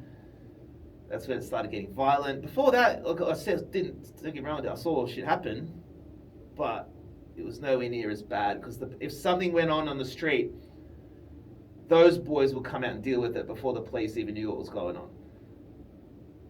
Then afterwards, once they were gone, the police had to come and do it, and it became a whole big thing, and a lot of spotlight came on the cross, like around 2009, 2010. That's where the whole spotlight came on the place and wrecked it. But yeah, I missed that kind of brotherhood kind of thing. It was nice. And I remember not long ago, I bumped into a couple of guys that I knew from back then, and there's no ego. They just give you a hug, and they're just proud of where you've gone, and they've all moved on. But they just know in the back of their head they've still had that history. Mm. And that's what I was saying to you before about when you grow up with a story or something in your life, as opposed to kids today not doing anything, going to people's backyards and... That's not a way to look. Yeah, they're too safe. That's a very good point. You've spot on. It's a very good point. They're just too safe and too wrapped in a bubble, and they don't know anything else. So they don't know what the world's like. And as you said, their friend's backyard, how much is going to go wrong. You know, making mistakes is part of us growing up. You fuck up, you're like, oh shit, fight or flight, what are we going to do? Working out how to fix things and working out how to deal with your problems is how we grow as men. Unfortunately, they're not growing as men now. So that's a very, very good analogy. It's very true. You know, the closest I got to being in a gang was on the Last King of the Cross show. I was a bikie, and they put extra tattoos on. Oh, me. yeah? Yeah. You probably know who I'm talking about. I had my head shaved, and we're in one of those dance bars in, I think, Preston's. It was near where, what's it called? That water park is, what's it called? The set. Oh, where they filmed that one? No, I wasn't part of that set. I was a part when they were in the actual strippers nightclub. Okay. Giving out fake dollars to the girls on stage. Because there's a guy that does wrestling with us that was in the show, like as the lead extra in the show. Was he a big unit? A bit my height, but he had no hair, like a bald guy. But he was a big boy. Yeah, fairly large, but like a white guy, like Yeah, because when I went to blue eyes. castings, I think he was there. Like he was. He was like the in charge of the extras and Yeah. did stunts and stuff. Adam, yeah, I think he I does s- wrestling yeah, with yeah, us I saw too. him He's there.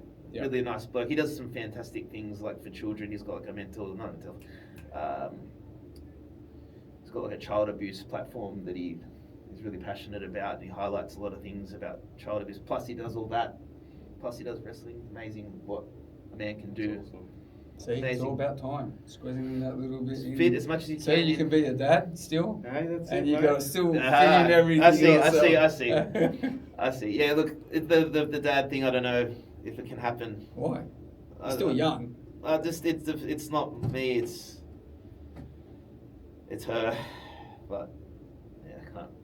I don't know. I don't know what to do. And yeah, she knows all about what happened the last few weeks and delved into someone else a little bit. Oh, okay. But, Should we be going there? I don't or- know if we should talk about it, but I just wanted to see, as you said, you want to see, you know how we always get to a point in our life when you want to see you still got it. Yep.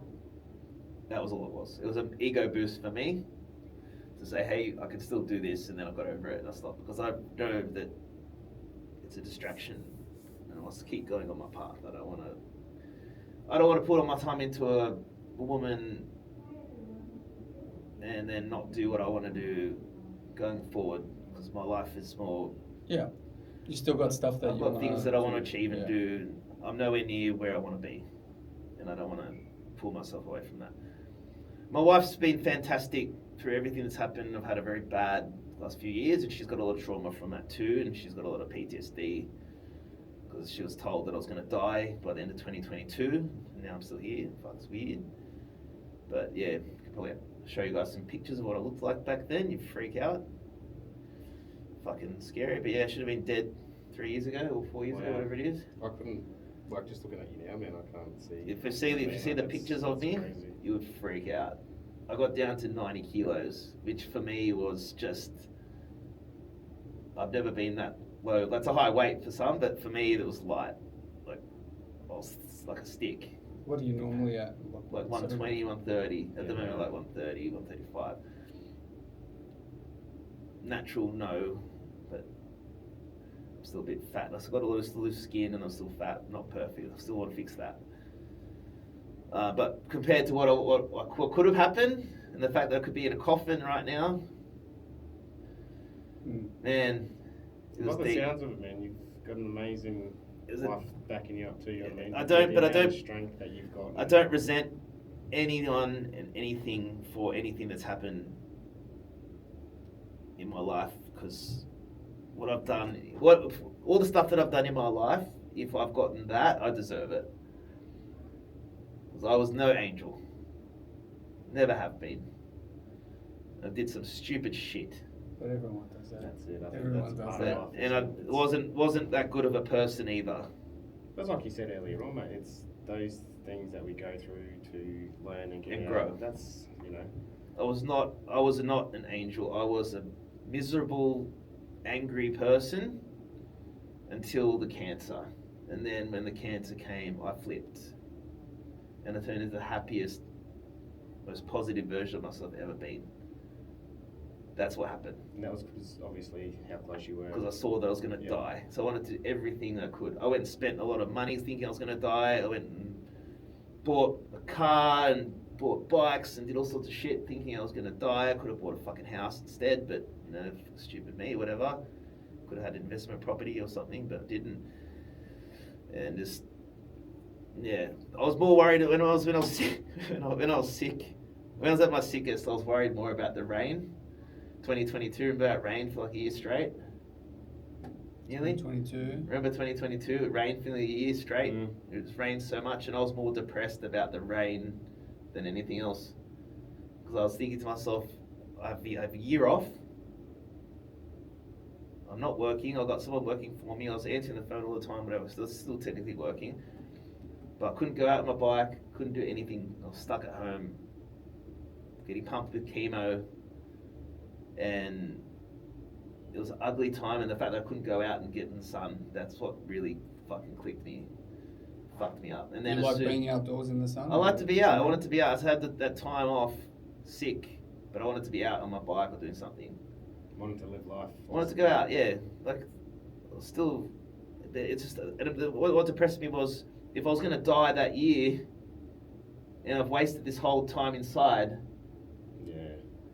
And it's because it's been raining, it's out of my control. What the fuck is this last moment of my life going to be like? It's just sitting in the fucking. My roof was leaking and just went nuts. Staying at home is really bad in general. You got to go out. Yeah. Go out in the sun. And that's why I think to myself all the time, life is good as long as if you can walk and it's sunny and you've got a good environment, go and enjoy yourself. Yeah, Happy. I agree. Like I need to be outside. When I taken probably 2 breaks from bricklaying, one I went and worked in a factory. It drove me nuts. Doing what in the factory, sorry? Sorry? Doing what in the factory? Spare parts for cars and that. Yeah. Yeah. And I was doing a variety of roles, so I'd get on the forklift, move those pallets full of all the parts and stuff, and then go do some deliveries as well. But I got to a point where I'd grab my lunchtime, go outside, just lay in the sun, like I'd be out. And then some of the people that have been there way longer than me all started like, to come out. I started the trend, I think. But yeah, I couldn't handle that environment. It wasn't me to be. Time went really slow, didn't it? Yeah. No, it was good to take a break from what I was doing, but I couldn't see myself being there for the next, 20 plus years. Staying in one place is never a good thing, and it gets very boring. That's where this whole people get depressed in their 9 to 5, and because they're in the same place all the time, and time goes really slow. But when you do a trade, you get up early, and you remember when you first started doing the trade and how quick time went. Yeah, but that's what I'm going to touch on, because you're saying get a trade, but you have a look at all the tradies out there that When they enjoy it, struggling. when they enjoy their job, that's yeah, what yeah, it is. exactly. Yeah, so people that have been in it for 50 years or You get over it. yeah, I'm at that point. I'm not there yet. I'm 35 plus, but No, I'm saying like you're I'm getting. over it. You can see that point because it's just an endless. You feel that you're not appreciated a lot of the time. Builders don't appreciate the good work you do. Do you get that? Is it the culture No, dynamic that's shifted it's- as well? Like, It's just a respect for the trade. I think, yeah, I think and the price. when you work privately and you're doing with clients, not builders and stuff, and clients, yeah, it does come down to what they think you're worth at the end of the day and how Yep. people would treat you. Because I got stories going back where people have agreed for you to start on a starting date, and I've run the day before, and he goes, "Oh, we've already got it done to sub-floor level." Okay, what do you mean? I'm supposed to start tomorrow? You just. wow. But you can come back after, and when we've done the frame and do the brick fitting, and I go, "No, thank you. Get the other person that you had started finish There's always it." some magical guy down the Yeah. road that was cheaper. Yeah, Always, yeah, that, Yeah, and that yeah, yeah. technically would have been 100% the issue. Yeah. Yeah, You and would have then- went and found something It's always cheaper. the way. Yeah. And then when something goes wrong with that work Can you before, fix? Yeah. you're liable for Can you it. fix it? No, I don't go do those jobs. If I've quoted a job, they've gone to someone else, then they ring me back and say, "Can you come and fix it?" I go, How many "No, times it's happened I'm to not me? putting my name to that. No, I agree. How many times it happens to me? I've lost jobs over fucking $100. Hmm. Like, in larger jobs too, over $100. That's fucking petty. And then, I can go on all day. I can go on all day about some of the shit that I've seen. But half the work that we're getting now is just caused by someone fucking it up at some point. So that and that's what I struggle with now. It's not. I've learned what I've needed to learn, and So it's it doesn't. not. It's not giving me any enjoyment or fueling me or giving me that spring in the morning to get out of bed, because I'm Is it not supposed- soaking anything in. Is it supposed to? In the beginning, yeah, you're like a sponge. You're like a kid just sucking it all in, and you want to learn. So once you've Yep. learned everything, where do you go with I that? feel yeah, I'm at that point too. It's like, it's true, but I feel that the trade is just somewhere for you to get money from it's reliable, so you can go do fun shit. That's my Yes. biggest belief. That's what I was always told, even by my old bosses. They're like, you're not here to enjoy yourself. You're here for money, and whatever you do with that money is up to you. It's how you use the money that makes or breaks you. Doesn't matter where you get the money from. But that's what I'm saying with backup plan. But you get over. But yes, I understand, and yeah, the backup plan thing is important because you obviously can't do these jobs forever, and if you don't have somewhere to turn. Because I look It's at it, hard. what do I do now? Do I go work at Bunnings or, hardware store? But a lot of people would something? appreciate you. A Yeah, lot of but people would. It's not something. But not Bunnings, but I think your specialist, like your specialist field and your specialist experience could be used somewhere. See, I'm creative as well, and I don't get to use that creative side enough. Besides, I've had one woman call me Picasso of Brick Lane because I did all these curved Yeah. walls for her, But that's something you're proud of at the end of the day, and say, oh yeah, I did that, or I built this, or I built that. But it's to the point now, like you're counting the days. It's getting bad where you're counting the days for the week to end, so you've got those 2 days off. Yeah. So that's You want to become a weekend That's- warrior because you're over it. yeah. And yep, I understand. And I'm at that point now. People will Yeah. say, "Oh, you do a lot," and I go, "Yeah, I have to keep busy because I'll drive myself nuts." And if I don't do things and I'm just home, I pace. I know, Yeah. and I see what I'm doing because my stepson is exactly the same, and he's on a bigger scale because he has other issues as well besides the ADHD. Yeah.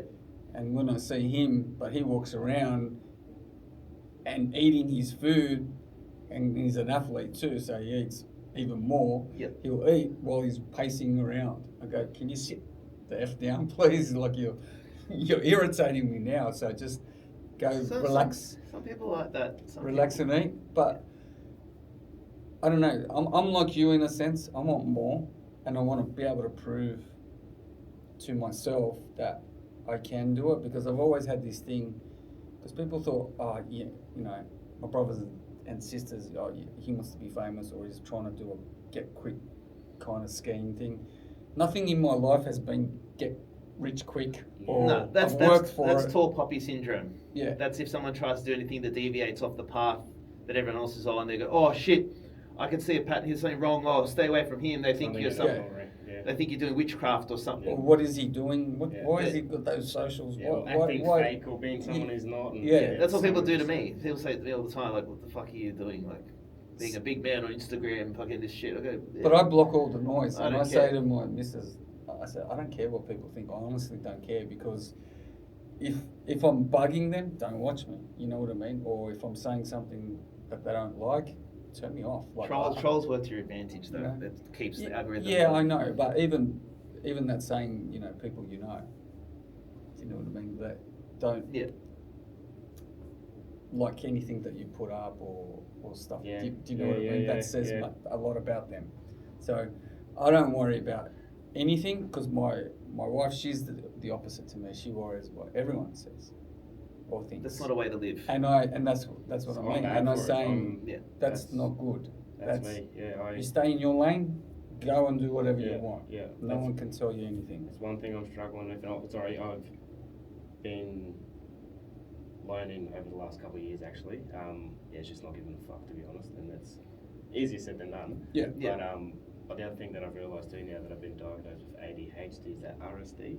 Have you heard of RSD? RSD, It's rejection something, but it's got to do with the fear of being rejection, or whenever someone says something, you always take that negative word and I'll overthink it, and I'll Yeah. drive home and I'll be thinking about what they said and all that sort of stuff. So yeah, it's That's like I feel that, I don't know the specific medical term, but that's a normal way of us processing information. You sort of just how people are. It's just how we decompress the info, and we might take certain words the wrong way. I don't really see it as a problem, but it's just the way that you deal Well, with I it. guess it's more But- so your thought process and your pattern and how far you go with those thoughts and how dark you can make them. Okay, I You know see. what I mean? Like Yeah, that's the why aren't I good enough? Why don't and it Start sort of feels presenting- like, I'll walk in somewhere and if I see them say hello to someone a certain way, but I didn't get that same tone, Yes. that'll fuck me all day. You I know? see what you're saying. Why didn't he say hello to me like that, or Why did he shake your hand that why didn't he way? shake my hand, or why didn't he? You know what I mean? But now as I'm getting older, I'm learning a lot and just trying to let go and not give a fuck as such. You know what Yeah, I mean? And that's the biggest thing. it's very, very, very good point. Even I do get it too. I used to. So I get a little bit now. But say someone gives you like a weak handshake on purpose, like to say like "fuck you." The next time I shake their hand, I fucking grab it. Yeah. You know, I fucking just and you let them know psychologically and say a guy's death staring you on the street. You know, guys like death stare each other. Yeah. They go, "Hey, going, bro? How are you?" Yeah. I'll say it. I don't give a fuck. Yeah. You know, but again, they turn and go, "Oh, hey, bro. Yeah. How are you?" They don't expect a lot of everyone's the same as us. It's a matter of calling them out, and we need to accept that everyone is very similar as men. We've all got the same kind of problems, and we all have the same habits, and you've got to break that up. And I feel that calling people out on some of their behaviour, and when they just stare, I'll talk to them, just to make it easy, just change their mindset a little bit. And you're 100% right. There's been so many times that it's that alpha male, isn't it? You walk in, you lock eyes. We always it's do either it. the first one that's going to look away, or you know what I mean, just to show that dominance. And you're right, 100%. Just and wink 9 at 'em. times out of 10, yeah, you blow them a little kiss, give them a little wink, or say, "How's your day going?" It's fucking And they just turn into a little puppy dog again. yeah. They're just people. And sometimes they don't know. Yeah, they see you as a threat sometimes. If you've got a big sort of guy, or some guy with tattoos or whatever, tattoos are normal now, I guess. But a lot of people see other men as a threat, especially when they're with a woman or potentially with a woman or that whole thing. I don't know. It's weird. Like In today's society, the kids and their girlfriends are different to a oh, way to I now was. it's completely different. Yeah. Now I'm talking about guys like my age but the younger ones they cower a little bit. I've noticed. You're right. They cower away and they don't like confrontation. Mm. And it went back to what I was saying before, how we are no longer men in the old sense. We're now just an accessory. Girls pick us based on what we can provide and how we look with them. We're no more than a handbag to them now. I've noticed a lot of women see us that way. Younger ones. Where are you going shopping? No, a lot of them see us as an accessory, like a puppy dog. They pick a man based on their compliance because of how easy it is for women to find a man. They want sometimes that submissive type of man is attractive to them. They want that as an accessory to control them. A lot of them have this control in them that they want to have something that does everything for them, and then they'll throw you away and get the next one when they're bored of you. Because now women are brought up, they don't really need men. They can work, they can make money, they can do all sorts of stuff. What do we really Kind of keep these days? They But can, like but not. a lot of them, they see us as a disposable. It's sad. They see us as a disposable thing. That just because there's so many of them in their DMs. Every girl's got 20 blokes messaging them at once. You know, there's no value in us anymore. I genuinely feel that way. Compared to the old days. Like the old days when you set a date. And you shit, I can't contact them because I don't have a mobile phone, so I'm gonna. The phone books. Yeah, like you sort of make sure that if you make a plan, you show up, and because your world is so small, because you don't have so many people in your DMs, because wasn't a thing, your world is small, so you don't know about all these other men. There's all this other attention. Now there's so much attention. 100%. Now there's so much attention, and they thrive off it. Now men are just a part of a noise that they just pick one out and throw them back into the noise again. It's weird now. And then they get hurt and it's just no good guys left.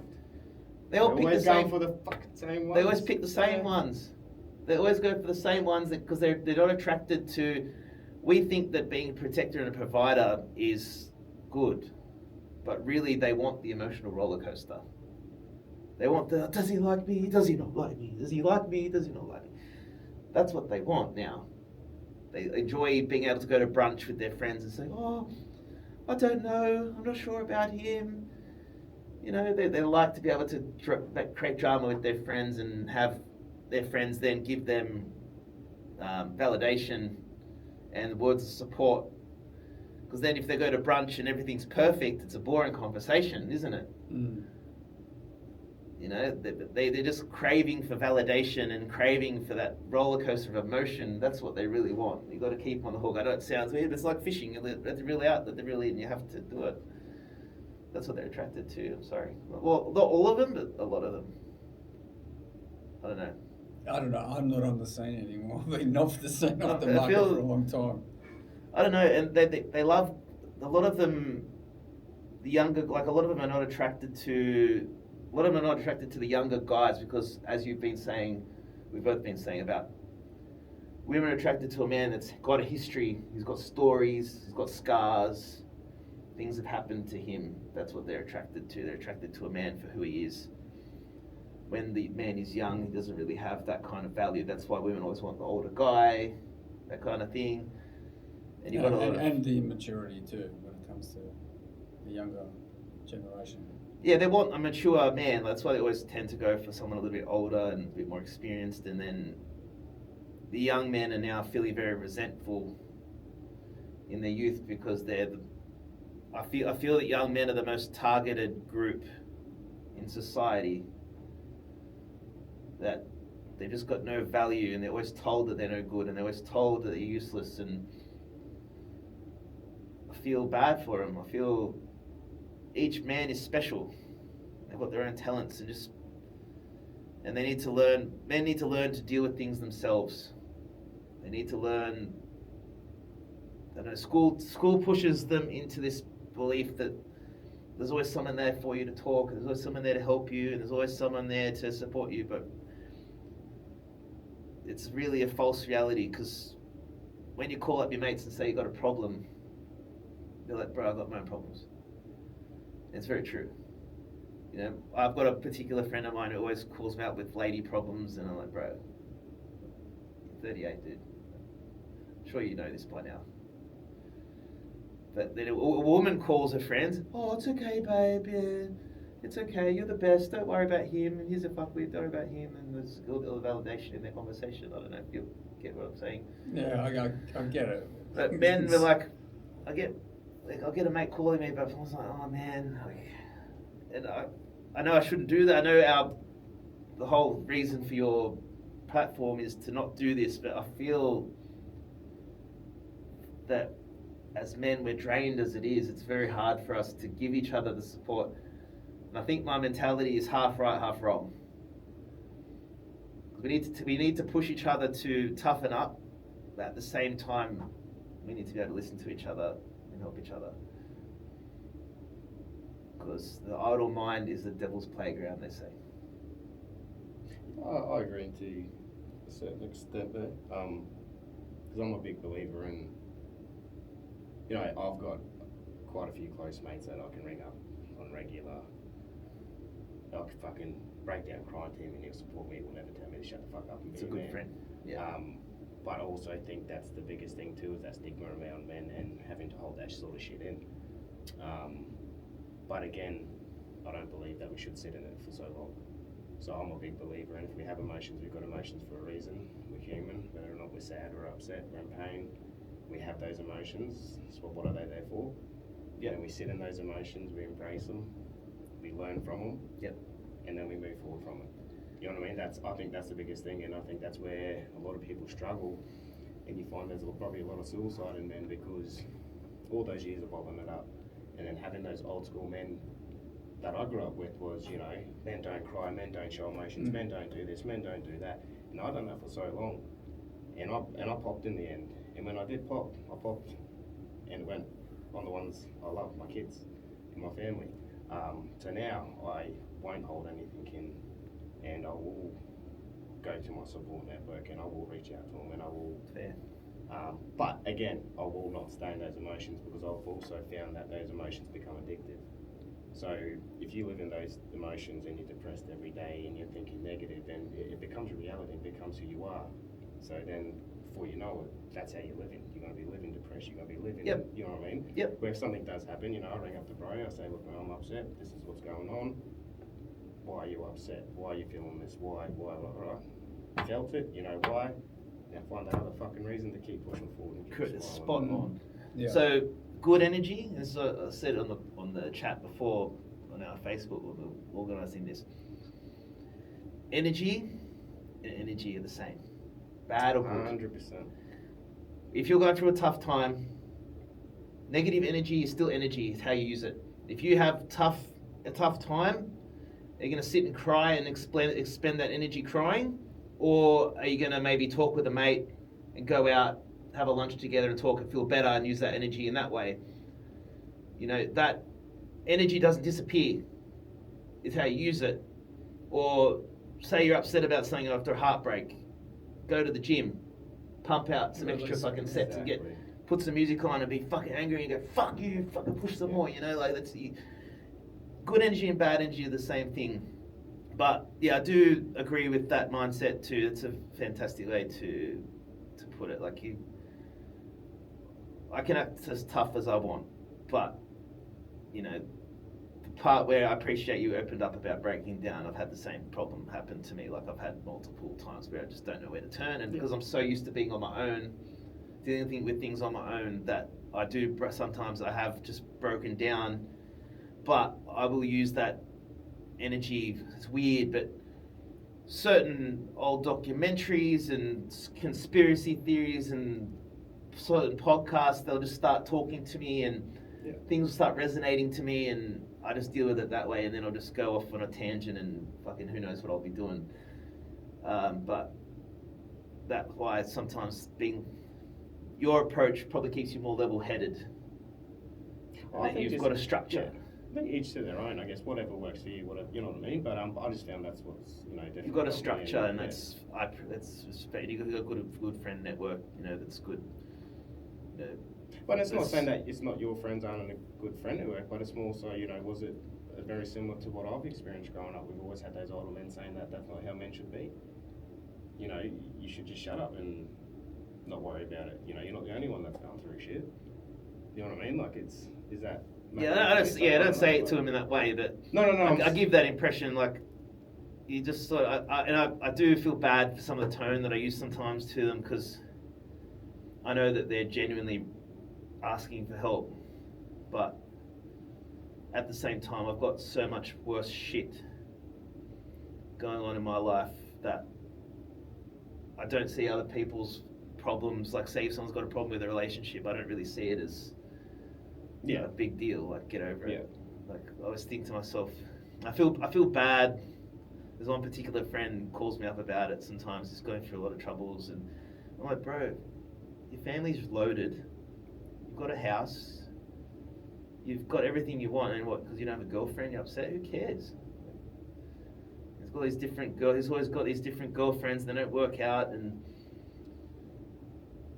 I said something really sort of bad to him once, where I said, if you've gone on so many dates and none of them have worked, maybe there's something wrong with you. I said to him, which I felt was a bad thing, but at the same time, I think it's true. There must be something that he's doing wrong. Yeah. The common denominator. Because obviously it's a numbers game. One of them's going to work. If one of them doesn't, then there's obviously something you're doing wrong. Then you got to upset me about that. I understand. I'll probably said it the wrong way. That's a real friend too. I see, like in the same friend that I open up to, he'll also tell me if I'm being a clown, or he'll slap me across the face and say, wake up, you're being shit. You can't tell them. You can't tell them what they want to hear. No, that's exactly right. That's what women do. Women will tell each other what they want to hear, and goes back to when they go to a wedding or something, and they put so much makeup on, they look like Ronald McDonald, but all their friends are saying, look how beautiful you look, babe, look how beautiful. But then we look at them and like, what the fuck? Like they walk around the shopping centre, they've got the plumped up lips, and we're looking like, but they've got a whole network of women telling them it looks good. So that's their pep up. False reality. Yeah. We give each other. That's why we're on average more depressed and upset a lot, because we are always told the reality. They're not. Yeah, it's always that saying, man up, Johnny, man up. You know what I mean? It's very true. That I see where it comes from now. Yeah, man up. Yeah, be a man. I say it too to people. Like, you got to just deal with it. No one, at the end of the day, no one cares. And I remember a long time ago, someone said to me, "You'll go through your whole life worrying about what other people think, and then you'll get to a point where you realize they never cared in the first place. When you get a bit older, you always got to remember that. It's very true, I feel. But we need to learn to care about each other. Oh, Yeah. definitely, especially the ones that are close to us. You know what I mean? Like, I think so.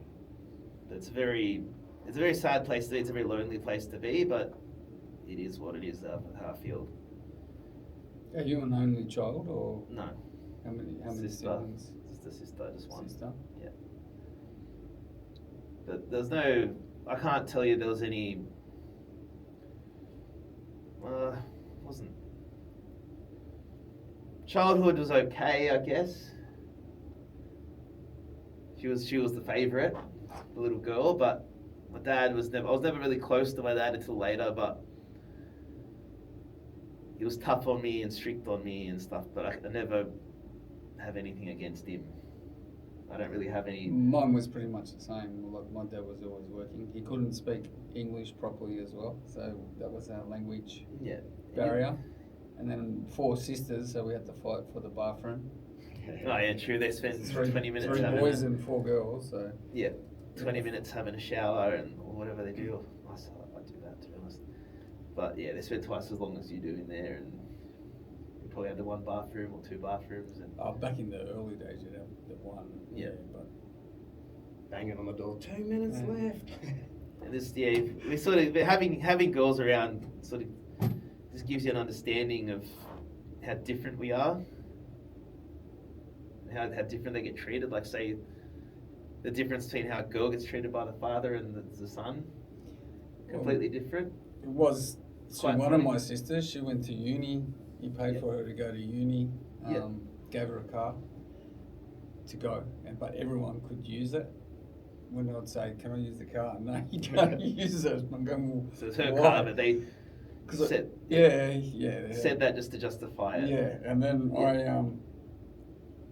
I left when I finished school. I took a year off. So my dad had a pizza shop, and he was doing the markets as well. And he said, "You want money? Come and work with me," and this and that. And I said, "I want to do this photography course." I was really into photography back then, but it was 10,000, I think, for a semester. I can't remember because you have to do the black and white and then the colour. Yeah. And he goes, "Oh, you took a year off, so you can, I'm not paying for it because I took a year off." Fucking hell. I was yeah. And then when I told him I was going to be a bricklayer, he goes, "Nah, you're not gonna finish that. You'll be a bum pretty much." So that was my motivational drive to finish it, but not to shove it in his face, but to show him, like, when I start something, I'll finish it, more or less. Yeah. Yeah. Yeah. It was a personal thing after that when he said, Yeah. "Oh, you're not going to finish it," But It brings up a good point. Like, I didn't think of it at the time, but yeah, I had that kind of feeling with my dad as well, because he was always my parent. My dad's like always been medical focused and always believed in university and stuff like that. And when I didn't do that, it's like, all right, fuck, you're out the door then. Didn't care. Similar thing to you. And Yeah. it took me years to prove that I could do it without university, and now he's realised that, oh shit, yeah, you're right, because now university is useless. And my sister went and did the whole part that he wanted her to do, to follow in his footsteps and shit, and she dropped out of it as well. She didn't want that life. That old school mentality doesn't work anymore. No, but if you look at the way generations now, from when we grew up, how you had to make money, and to today, on how people can go online, set up Etsy or a Shopify store or some product or affiliate links, whatever it is, they can make money. Faceless Facebook. It's or never been YouTube. easier or harder at the same time. So Yeah, but yes, you're right. You can make good money Yep. than having a trade or something. Oh, yeah, else. absolutely If, you can. if it works out the way it's. That's why you build the brand, and then like the affiliate link, obviously, that's great if you've got a good brand. That's where a lot of women do really well on social media, and they don't realize how lucky they are, how much talent they've got. All they can do is a lot of them can just get a big following, and then just all of a sudden a link will pop up on their Instagram, buy this product, bang. Affiliate. That works. Yeah, You know, same with the if you've got- faceless YouTube channels as well. Yeah. They're blowing up. Yeah. They're the And then squad. what's that other one? Gary V pumps. Oh yeah, he's good. Yeah, what's that? Gary This- Vee, this, yeah. You know the online. What's that store where they sell online? Which one? Is it TikTok Shop? I think it's Yeah. TikTok Shop. Yep. Yeah.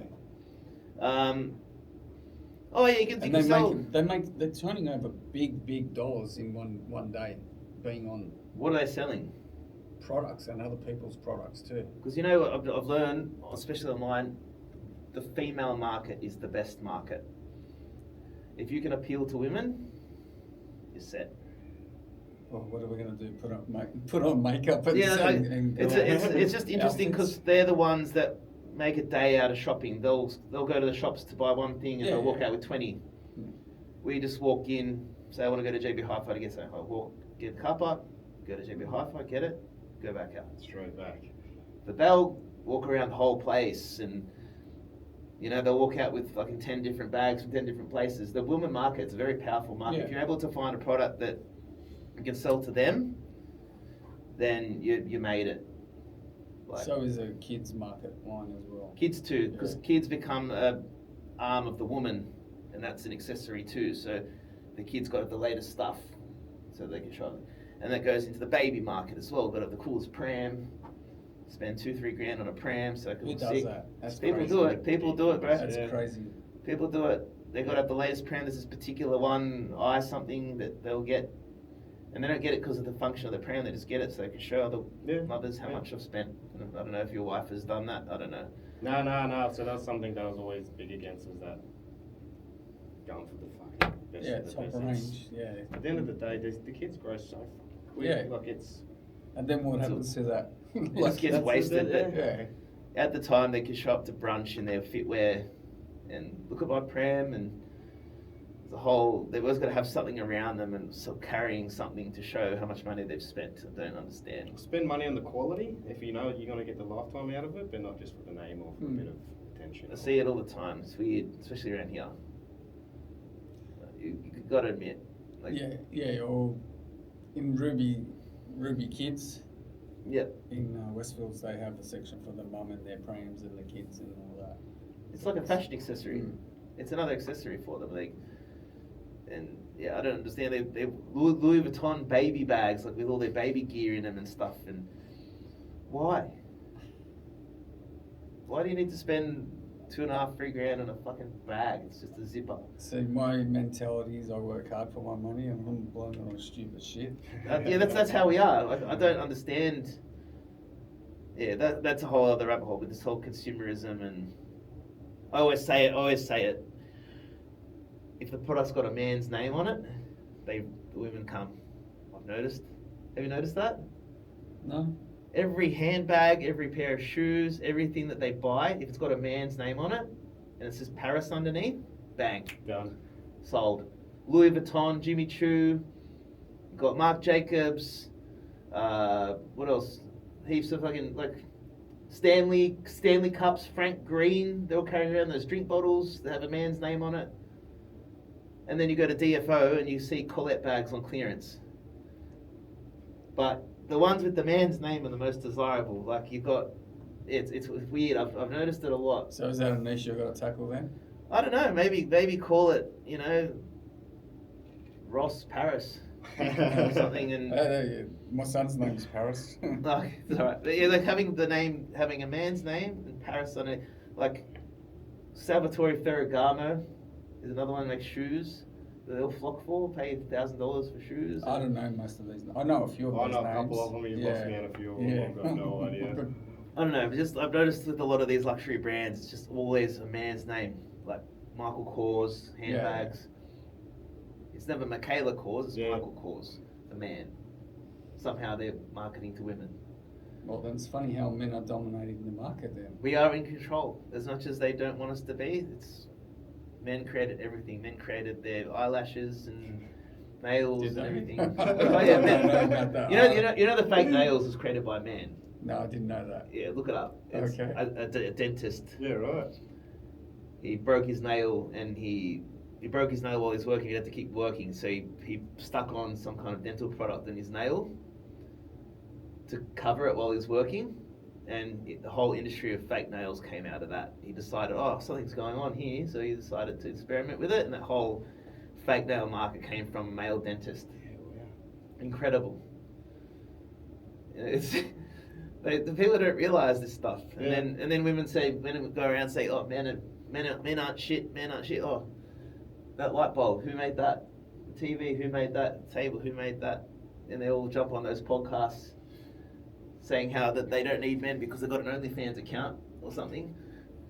I don't know if you've seen Fresh and Fit, those No. kind of podcasts and stuff. No, okay, you've probably seen them. Yeah, yeah. They'll say, "Oh, I don't need a man. Everything around you is created by men." The whole reason the world works. Yeah. Mm. So what's the story, Ross? What's your agenda, and what's the meaning behind Man Up? How did it start? What are you trying to do? Okay, so he actually man up. What's motivating you? I had Tradie's name probably 10 years ago. I came up with the name Tradie because I'm a tradie, and I thought I'm going to bring some underwear out and have bricklayers, and then on the other leg we are the best layers, get them laid, cheeky, Yep. cheeky little sayings and stuff. So Okay, I cool. thought I'll target that market, and then you could still go into athletes, doctors, anyone pretty much. You could tackle that market. Yep. So we walked into Big W 6 years ago, or something like that, 6 years. And then I see the tradie underwear on the stand, and I thought, shit, I'm too late now. How but specific? Because literally something. Who would come up with that idea? Like someone, it's amazing how there's nothing new under the sun. There's literally nothing new. Everything you think of, someone will come up with it at some point. It's amazing. yeah, some of my stuff has come out now, and I've tried to paint it 10 years ago, but I didn't. Oh, that's another story altogether. But yeah, so I thought next time I come up with a brand name, I'm going to trademark it, and even if I don't jump on doing anything with it, I still got it. So Man Up Down Under just came as in tongue-in-cheek and a fun brand with a purpose. I could go from underwear to gym wear as well because of the name, and then I thought of the negative of the name when you say man up, people might take it the wrong way too. So I thought I had to tread lightly in what I can do with it. So I got the trademark done, and then I did the sampling process, which took me probably a year and a half of sampling from different manufacturers. People like stuff made in Australia, and I do too. That was my ultimate goal, to get it made here, but I had to go overseas because the price difference, the selling price here would have been too Yeah, dear. sad reality. Yeah, it is. And Yeah.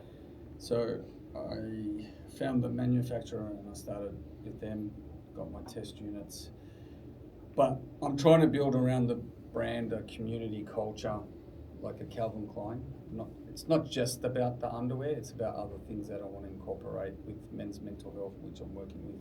Spoke to a bloke at the moment, and it's just, I can reach a lot more people in the sense of with the brand, because even if you're telling the story, well, people will see the brand, and that thing, light bulb, Yeah. clicks in your head, you Yeah. associate it with. That's what I'm trying to achieve as It well. takes time. Yeah, it takes time. It's about just creating the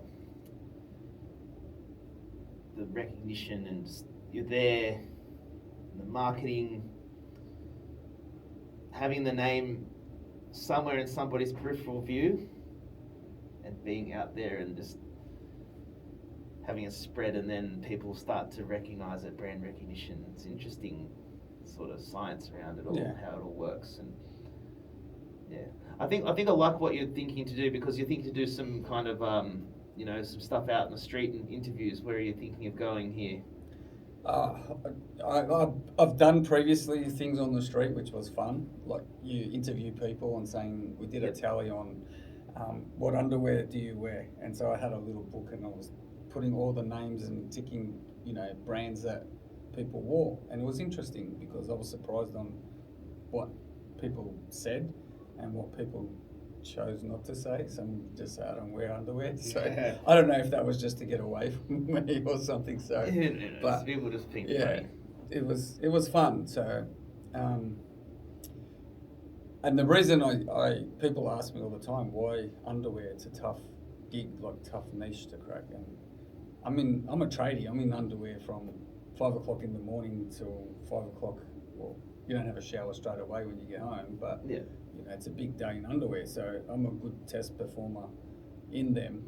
So I thought I want to bring out a good pair that I don't sweat, chafing and all. You know what, Ross? Honestly, it's one of those products that we are so used to having on that we forget that we have them on, and we forget what we choose to buy. 100%. It's just such an important product, but we don't think about it. It's like running water. It's just so obvious, and we just neglect it because it's just there. But when it's gone, imagine walking around and working with no underpants on. Mm. It's an interesting Yeah, kind I of. don't don't let anyone buy my underwear. I've never ever had a missus or a girlfriend. Mine does. Never, because I know they'll come back with some leopard print or something. You know what I mean? Stock the drawer, but no, I like to touch, feel. Yeah. You can't obviously try them on there, but I've always been like that. And guys have told me, oh yeah, my missus buys mine, but I go, how do you know what you're getting? Mine does too. Actually, But come not to think anymore. of it, mine we can't does buy 'em too. out. So I don't even know if I know what comfortable underwear feels like. We don't know what we're missing out on. I know, because your undies were good. Because I'll be honest, I tried his undies. Actually, really good. You should try them. Link on the website. Or link below. I'll cut that. He's not plugging it. It's all right. I didn't pay him for anything. But, yeah, so it was actually a big learning curve for me, because socials, marketing, you have to wear all the hats on doing it, especially because if you don't come with a big budget and you're self-funded, It's a full-time job. It's a business. You've got to do on top everything of at what once. I'm doing already. Yeah. So people, are you still going? Yeah, I'm going at my own pace. That's what you do. So I'm trying to connect all the pieces to the big picture that I want to do as well. We're trying to work on an app and stuff to come out later for that. So if your headspace is not right, you can jump on the game, earn tokens as well, get discounts for apparel and whatever else is on the app. So it's a good distraction for people. And then you'll probably have some professional people on there that you could actually go through the app and get a discount and have a service done by walk-ins or face-to-face like Zoom. The game idea is good. So my wife is obsessed just playing these games on a phone non-stop. Just something about the lights and the noises and stuff that comes from these games. She's obsessed, like a poker machine.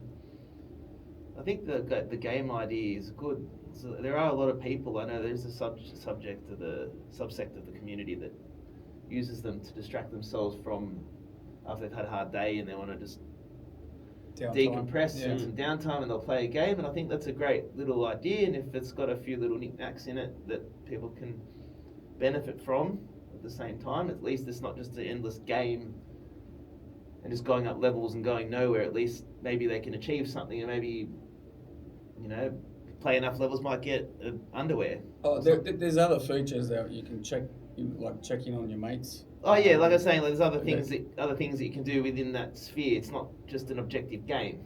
I think it's so basically, from my understanding, it's an actual app, but within that app, so it'll be like a central hub for man up for all the men to communicate and all that sort of stuff Okay. in there. Yeah. Where you can earn tokens and have streaks Yeah. and all that sort of stuff. But within that, there'll be also some games that you can play amongst each other and all that as well. Probably turn it into a little like social media platform in its own right. Well, Well, basically- that's yeah. Because there was another thing I was actually thinking of that we can incorporate. So sometimes men don't have a broad connection with other guys. Like their French is very small, their circle.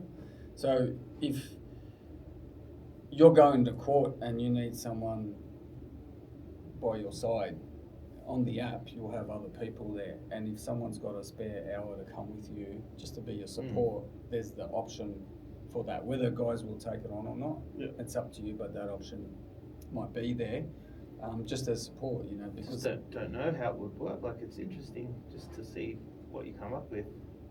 Just don't know much about. Not very techie. It's all me new. either. It's all new. It's just new territory to me. I don't know. I don't know. Socials was a foreign language to me before I actually if that's the thing, Man Up. it's- So I had to learn a lot. Who knows? And even posting and editing simple stuff, like, because I had no idea. Yeah. I had this guy doing it, and then he went MIA, had issues himself, like with ex-girlfriend, like they broke up, and he went overseas for 4 weeks, and I was thrown into the deep end with no knowledge on how to do it. So, I did, because I didn't want to stop. I thought I got to do this. I watched him a bit on how he did it, so it was sort of. It's so important. Social media is so important. Yeah, it is. It is. And it's bigger than normal media. Now. Trying to be consistent is the key too. Like just being consistent and what the algorithm and the changing algorithm wants and this and that. You kind of have to go with the. I know you talk about that, but like you just have to go with the flavor of that day. Sometimes you just have to chase, and a lot of us don't have time. You just have to chase whatever's going on that day, whatever's trending on that day. Yeah, but it's hard. It's very hard to do. It's hard, but when you're on a job site too. That's what I'm saying. And if you're there in the corner filming and then going, what are you doing? I'm not paying you to film. That's what I'm trying to say. It's very hard. Like you're trying to work full time, trying to do that too. Where do you draw the line? You don't know.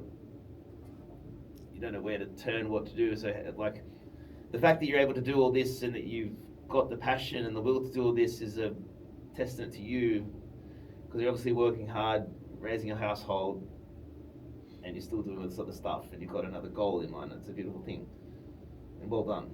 Thank you, but it's. I'm not going to say it's easy to No, it's anyone out there that wants to start a brand. You have to do your research. Every single thing that's worth anything has got some kind of difficulty attached. It's not easy. Everything. So if you're on a track and you know that's going to go somewhere and it's going to be fruitful and it's going to do well, you know that you're going to have some adversity. And if you're prepared to go through it, if you're prepared to go through that adversity, then power to you. That's what will drag you through the light.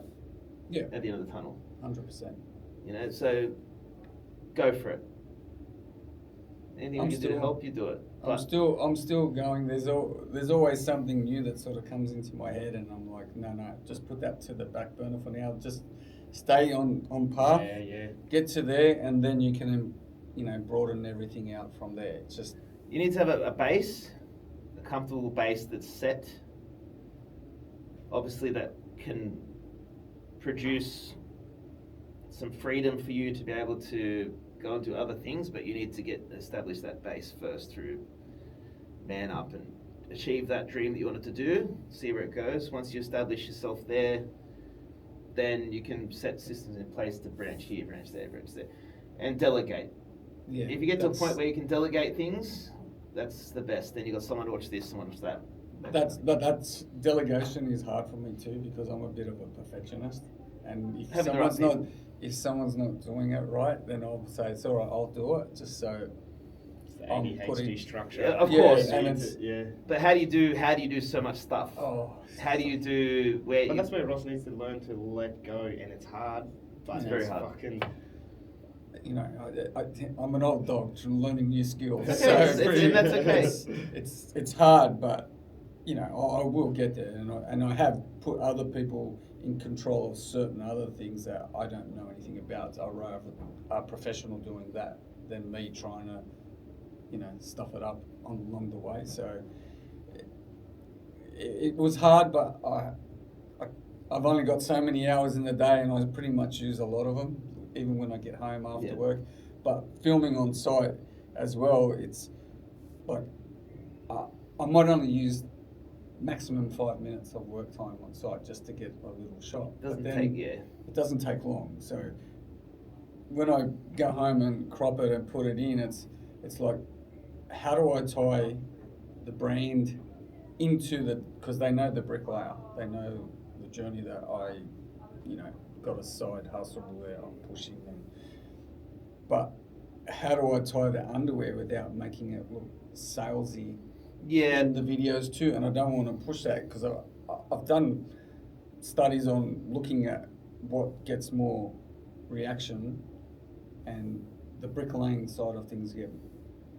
Well, people want to know the engagement. ins and outs of how the trade works. They don't want to say, "Hey, my name's Ross. I've got this to sell to you. Give me your money, please." They don't But want to see. I'm not doing it. But that's not what you're doing. I'm saying it's not.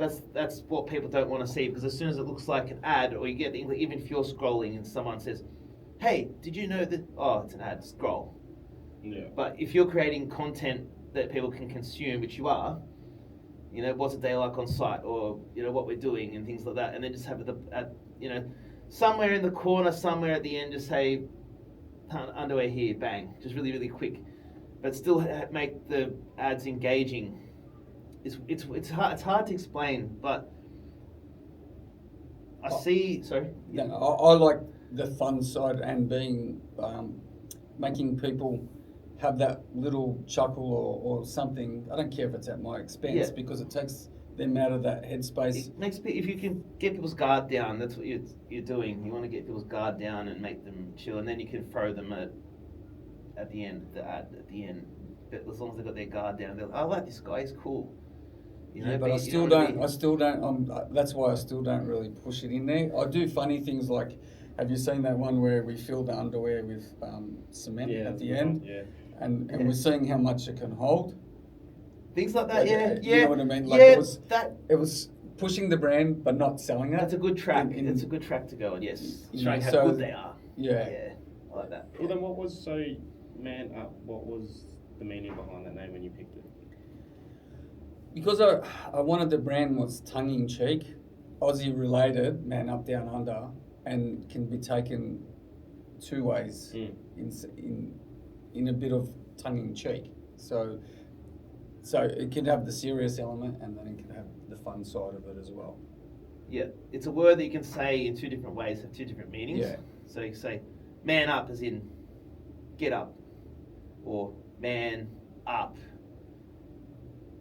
You can say like men are strong and men are, I don't know what I should say on the video, but because people think because that's what you go back man to. up above your shoulders, it can and say, man up below the belt. It can mean a lot of things. It can be taken in different ways. That's where the tongue-in-cheek comment comes in, because I can see it can go in a couple of ways. But I still think that the man up message is good. Sorry to interrupt. I had this phone call about a month ago, and this guy rings and says, "I didn't get my delivery." I go, "What do you mean?" He goes, "Yeah, I've ordered 4 weeks ago." I go, "Okay, what was your name?" And he goes, "You're Man Up. I didn't get my pills." I go, "What? What pills?" Oh. And he goes, "Like, Man Up pills." I go, "Yeah, we're Man Up Down Under underwear, not pills." So I don't know, you've rung the wrong place. Like, let me know like, some strong underwear I've got ya.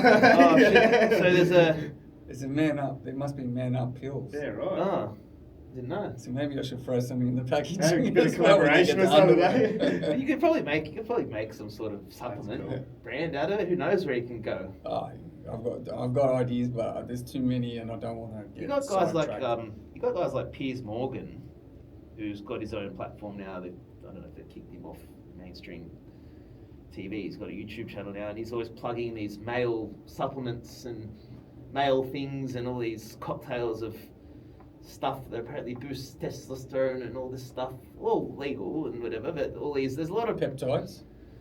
Are we talking about peptides? No, peptides are not legal, but for some of them are, some are not. But is saying like there's some like pills that have natural powders in them and all sorts of things derived from different plants that they say traditionally used to boost this and traditionally used to boost that, and it's all these masculine products. Like you can do something along those lines too. I just don't know where to start. I wouldn't know where to start. I've got to hand it to you for doing something.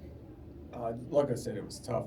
You go on Alibaba and then you have all these different factories non-stop after work. I was having like 5 different companies and conversations back and forth for hours, because when you email them, they email back, and then the other one emails you. So you got all these conversations going. They actually engage with you, and they're actually really good. They're really they engage with you properly. Yeah, and of course they want your money. Yeah, So as well. They so you gotta sift through the bad ones, and the samples range from 180 to 250. It depends. They will price differently. And then I was on this other platform, whereas a company in India, I paid him $250 for a sample, $250 for a sample, and I'm kicking myself because I thought it sounded a bit dodgy. 2 weeks later, he's pulled down his platform on that site and just run away with the money. So he must have done it to a few people and then built up enough, and then see you later. Yeah, it's dirty. Platform. But the Chinese companies are actually good. Like they want long-term relationships. Oh, business. They want long-term sure. business, whereas some other places are happy just with the 250 and they can fuck off for a couple of weeks and do it again. But the Chinese way is very good. That they'll do it cheap, efficient. And you can't. I know we want Australian made, but you can't beat them. There's some companies that do it, but I don't. My head is taken off to them, but I don't know. You can have an Australian factory, like a distribution centre or something that gets big enough. Like you can have a little Australian distribution centre where people can pack things for you and stuff. But to manufacture the product, no, it's so difficult. Not feasible. Because of wages, cost of property, cost of everything. That's why we've got a service-based. So much, big difference. We're a service-based economy now. We don't make anything. There's no, what do they want us to do? Like, because I know that people may say, oh yeah, you call it man up, down under, but you make it in China. Yeah, I've had people pull me up and say, oh, is it made in Australia? Yeah, as I say no, it's overseas, and I say, well, I'm not buying it. Yeah, it happens a bit. Then you got to say, like, look, you're supporting an Australian family that's making it, because you are an Australian family that's making the product. But they don't look us. They don't see it that way. Yeah, same as me in the same as me in the whole protest sphere. Like we're all walking around with flags, but they'll say, "Oh, flag's made in China." Well, where else would I get a flag from? People say that to us too. Sometimes I think it's people's brain and mouth don't sync up and what comes out. I think of it before. Like I saw one post that I saw one post. This lady, she got some flags from Woolworths for Australia Day, and she had it hanging on her car, so it was obviously flapping in the wind. And when she was driving around, a couple of days later, it started to fray, and she posted the photo of the flag, going, "Oh, come on, Woolworths, this is a terribly made flag because it's all frayed." And I'm thinking to myself, you're driving a car at 100 kilometers an hour. What do you think a flag's going to do? It doesn't matter where it's made. It's going to do the same thing. It's going to fray a little exactly bit. Right. Yeah. It doesn't matter where it's made. But then again, who's out there really making a living making Australian flags in Australia? You can't make a living doing that. Be good, but you can't. It'd be expensive. You can't. You've got to diversify. But like it's just a matter of sourcing and I don't know, we're going off track, but source it wherever and just always just say Australian owned. Obviously, Australian owned enterprise. Australian your meaning behind it, you know what I mean? Like I think that's where the big backing's going to come. It's your meaning, and you being authentic and what your brand is about and the purpose behind it. To me, that means more to me than where it's made or manufactured. You know what I mean? Like, they want to make them support you. Correct. Yeah, that's to me. Make them support you and make it trendy. Make it. Well, make it something that people desire.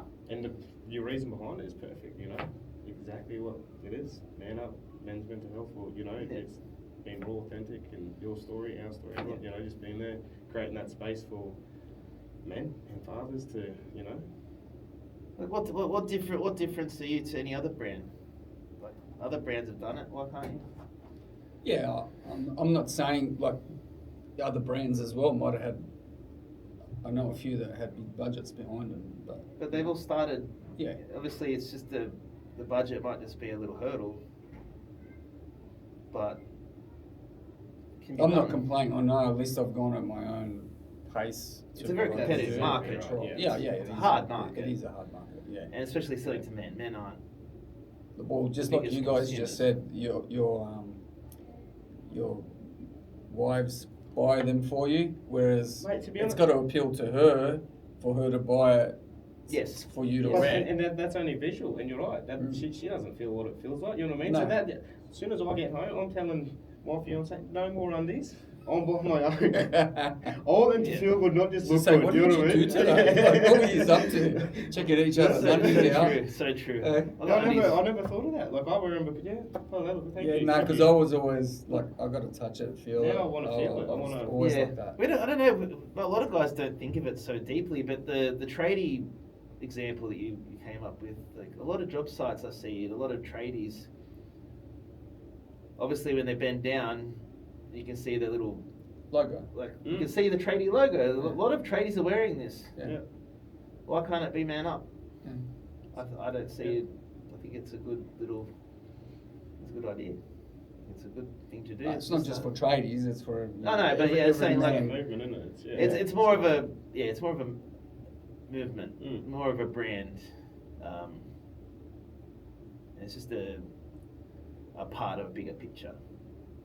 Yeah, because the focus of the underwear, it's not the sole focus. There will be other, obviously, parts to that as well. And the line will get a little bit bigger, but not much bigger. And Keep it simple. Yeah, but then there will be other things that I introduce, but it would just be a limited edition add-ons and stuff. But Yeah. I've got this.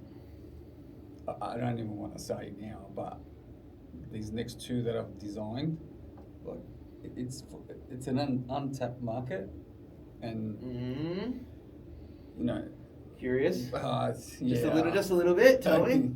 Yeah, it's just if I say it now and this goes out before I do it, Okay, alright, they're well. gonna beat me to it. Okay. And then I'm gonna kick myself. It's one of those things that if someone gets wind of it. Yeah.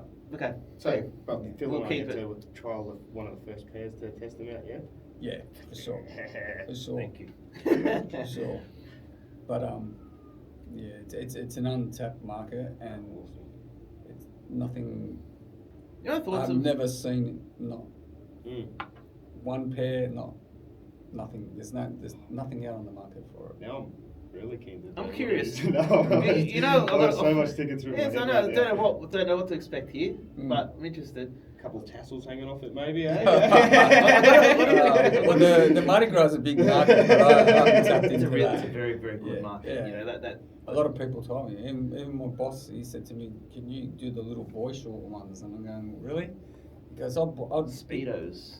Yeah, but he does those the kids looking ones, Yeah. And I said, "No." And I go, "Really?" He goes, "Yeah." I go, "What? You want leopard print as well?" And like, he goes, "No, I spent 150 on these when I buy them. Like buys 3 pairs or something, or 4 pairs." Yeah. He goes, "Well, wow." He goes, "I'll buy them. If you make them, I'll buy them." There was a brand in that sphere. I don't remember what it was called, but there was a store that used to specialise in just men's underwear for that market. It was on Oxford Street. I forgot the name of the place, but something boy. They did really well, and they weren't cheap either. There's just the allure that they had on the brand. The shop's gone now because that was at the peak of that whole Oxford Street time. Now there's nothing Oxford Street anymore.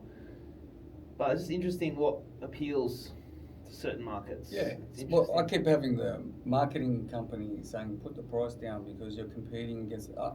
I'm not competing. I'm staying in my own lane. I'm not worried about other. But she's going, you need to compete to get people in. I said no. What I need is eyeballs on my stuff. First. Dropping your price can go to your detriment as well. Obviously, you might get a few more sales, but it'll cheapen the brand. Yeah. you don't want to be too expensive. You don't want to be too cheap. You also want to just be, say power tools, for example, like Milwaukee. They do not drop their price. That's why people want it. Yeah. But It's a other good brands, brand, yeah, too. yeah, It's a and good they know brand. that. That's Yeah. why people are happy to pay, and they know that, and people go there knowing that they're paying a lot Mm. because they can go get another brand that's cheaper or special, but it's not as Zero. good. Yeah, because they do discounts on that. The same thing. You always got to stick to your guns. Stick to your guns on that price. Like, and in the day, the price is not. It's not going in your pocket. You're using it to go to a cause, and you need to do a lot of things with that money. So people need to understand that. Yeah. People will understand that. And marketing is not cheap either. They don't No. realise if you get it made in Australia, then you got to market it, and then you got everything else behind that. You're in the minus. You're in the minus. Oh yeah, And you'll be in the minus for a long time. yeah, Yeah. like you can't do it. You've got to be able to bleed money for a while. It's hard. I have been bleeding now, but Yeah. I'm still happy on where it's going. You know what I mean? I'm still going that direction because I've had it a few times. My wife said, "Oh, maybe you should take a back seat a little bit." I haven't even started, so how can I take a back seat? It just gets this initial phase is probably the most stressful, I think, if you're trying to start something. Once it kicks off and you see a few orders come in, and we obviously have, but like as it starts to get consistent, and you start to know, I think you might have that fear of not knowing, maybe not knowing or not knowing where it will go, but just keep on track, keep doing it, and the more you push, the more something will happen. Keep trucking, they say. Yeah, my stepson, because he's a runner, he's a sprinter. Yeah. And he's bringing out his own brand of shirts, like they're like stretchy, and it's called Reflex. Yeah. And he didn't realise when he did the trademark that the logo that he was using, it sort of resembles something else. So, like with other companies. Mm-hmm. So they said that he either had to change his logo or write to them and ask him, are they okay with that? They're going to say no. Yeah. You know what I mean? Everyone's going to say no to him. So he decided to change the logo and then resubmit it. But I said, well, you should have checked all this stuff first, like. But he thinks that he's only getting 100 units to test it, like 50 of each colour, and he wants to do like drops. And I said, Joe, it's not easy. Like, don't think because you watch your YouTubes and all that they do drops and it just happens like that. I said, there's a lot of work involved. There's a lot of work. But there's people that do it, and there's people that do it, and they do it well. Like G'd Up, for example, amazing. How that guy, we met that guy several times. Lovely guy, and they just do limited edition stuff every now and then, and people just go crazy for it. And the market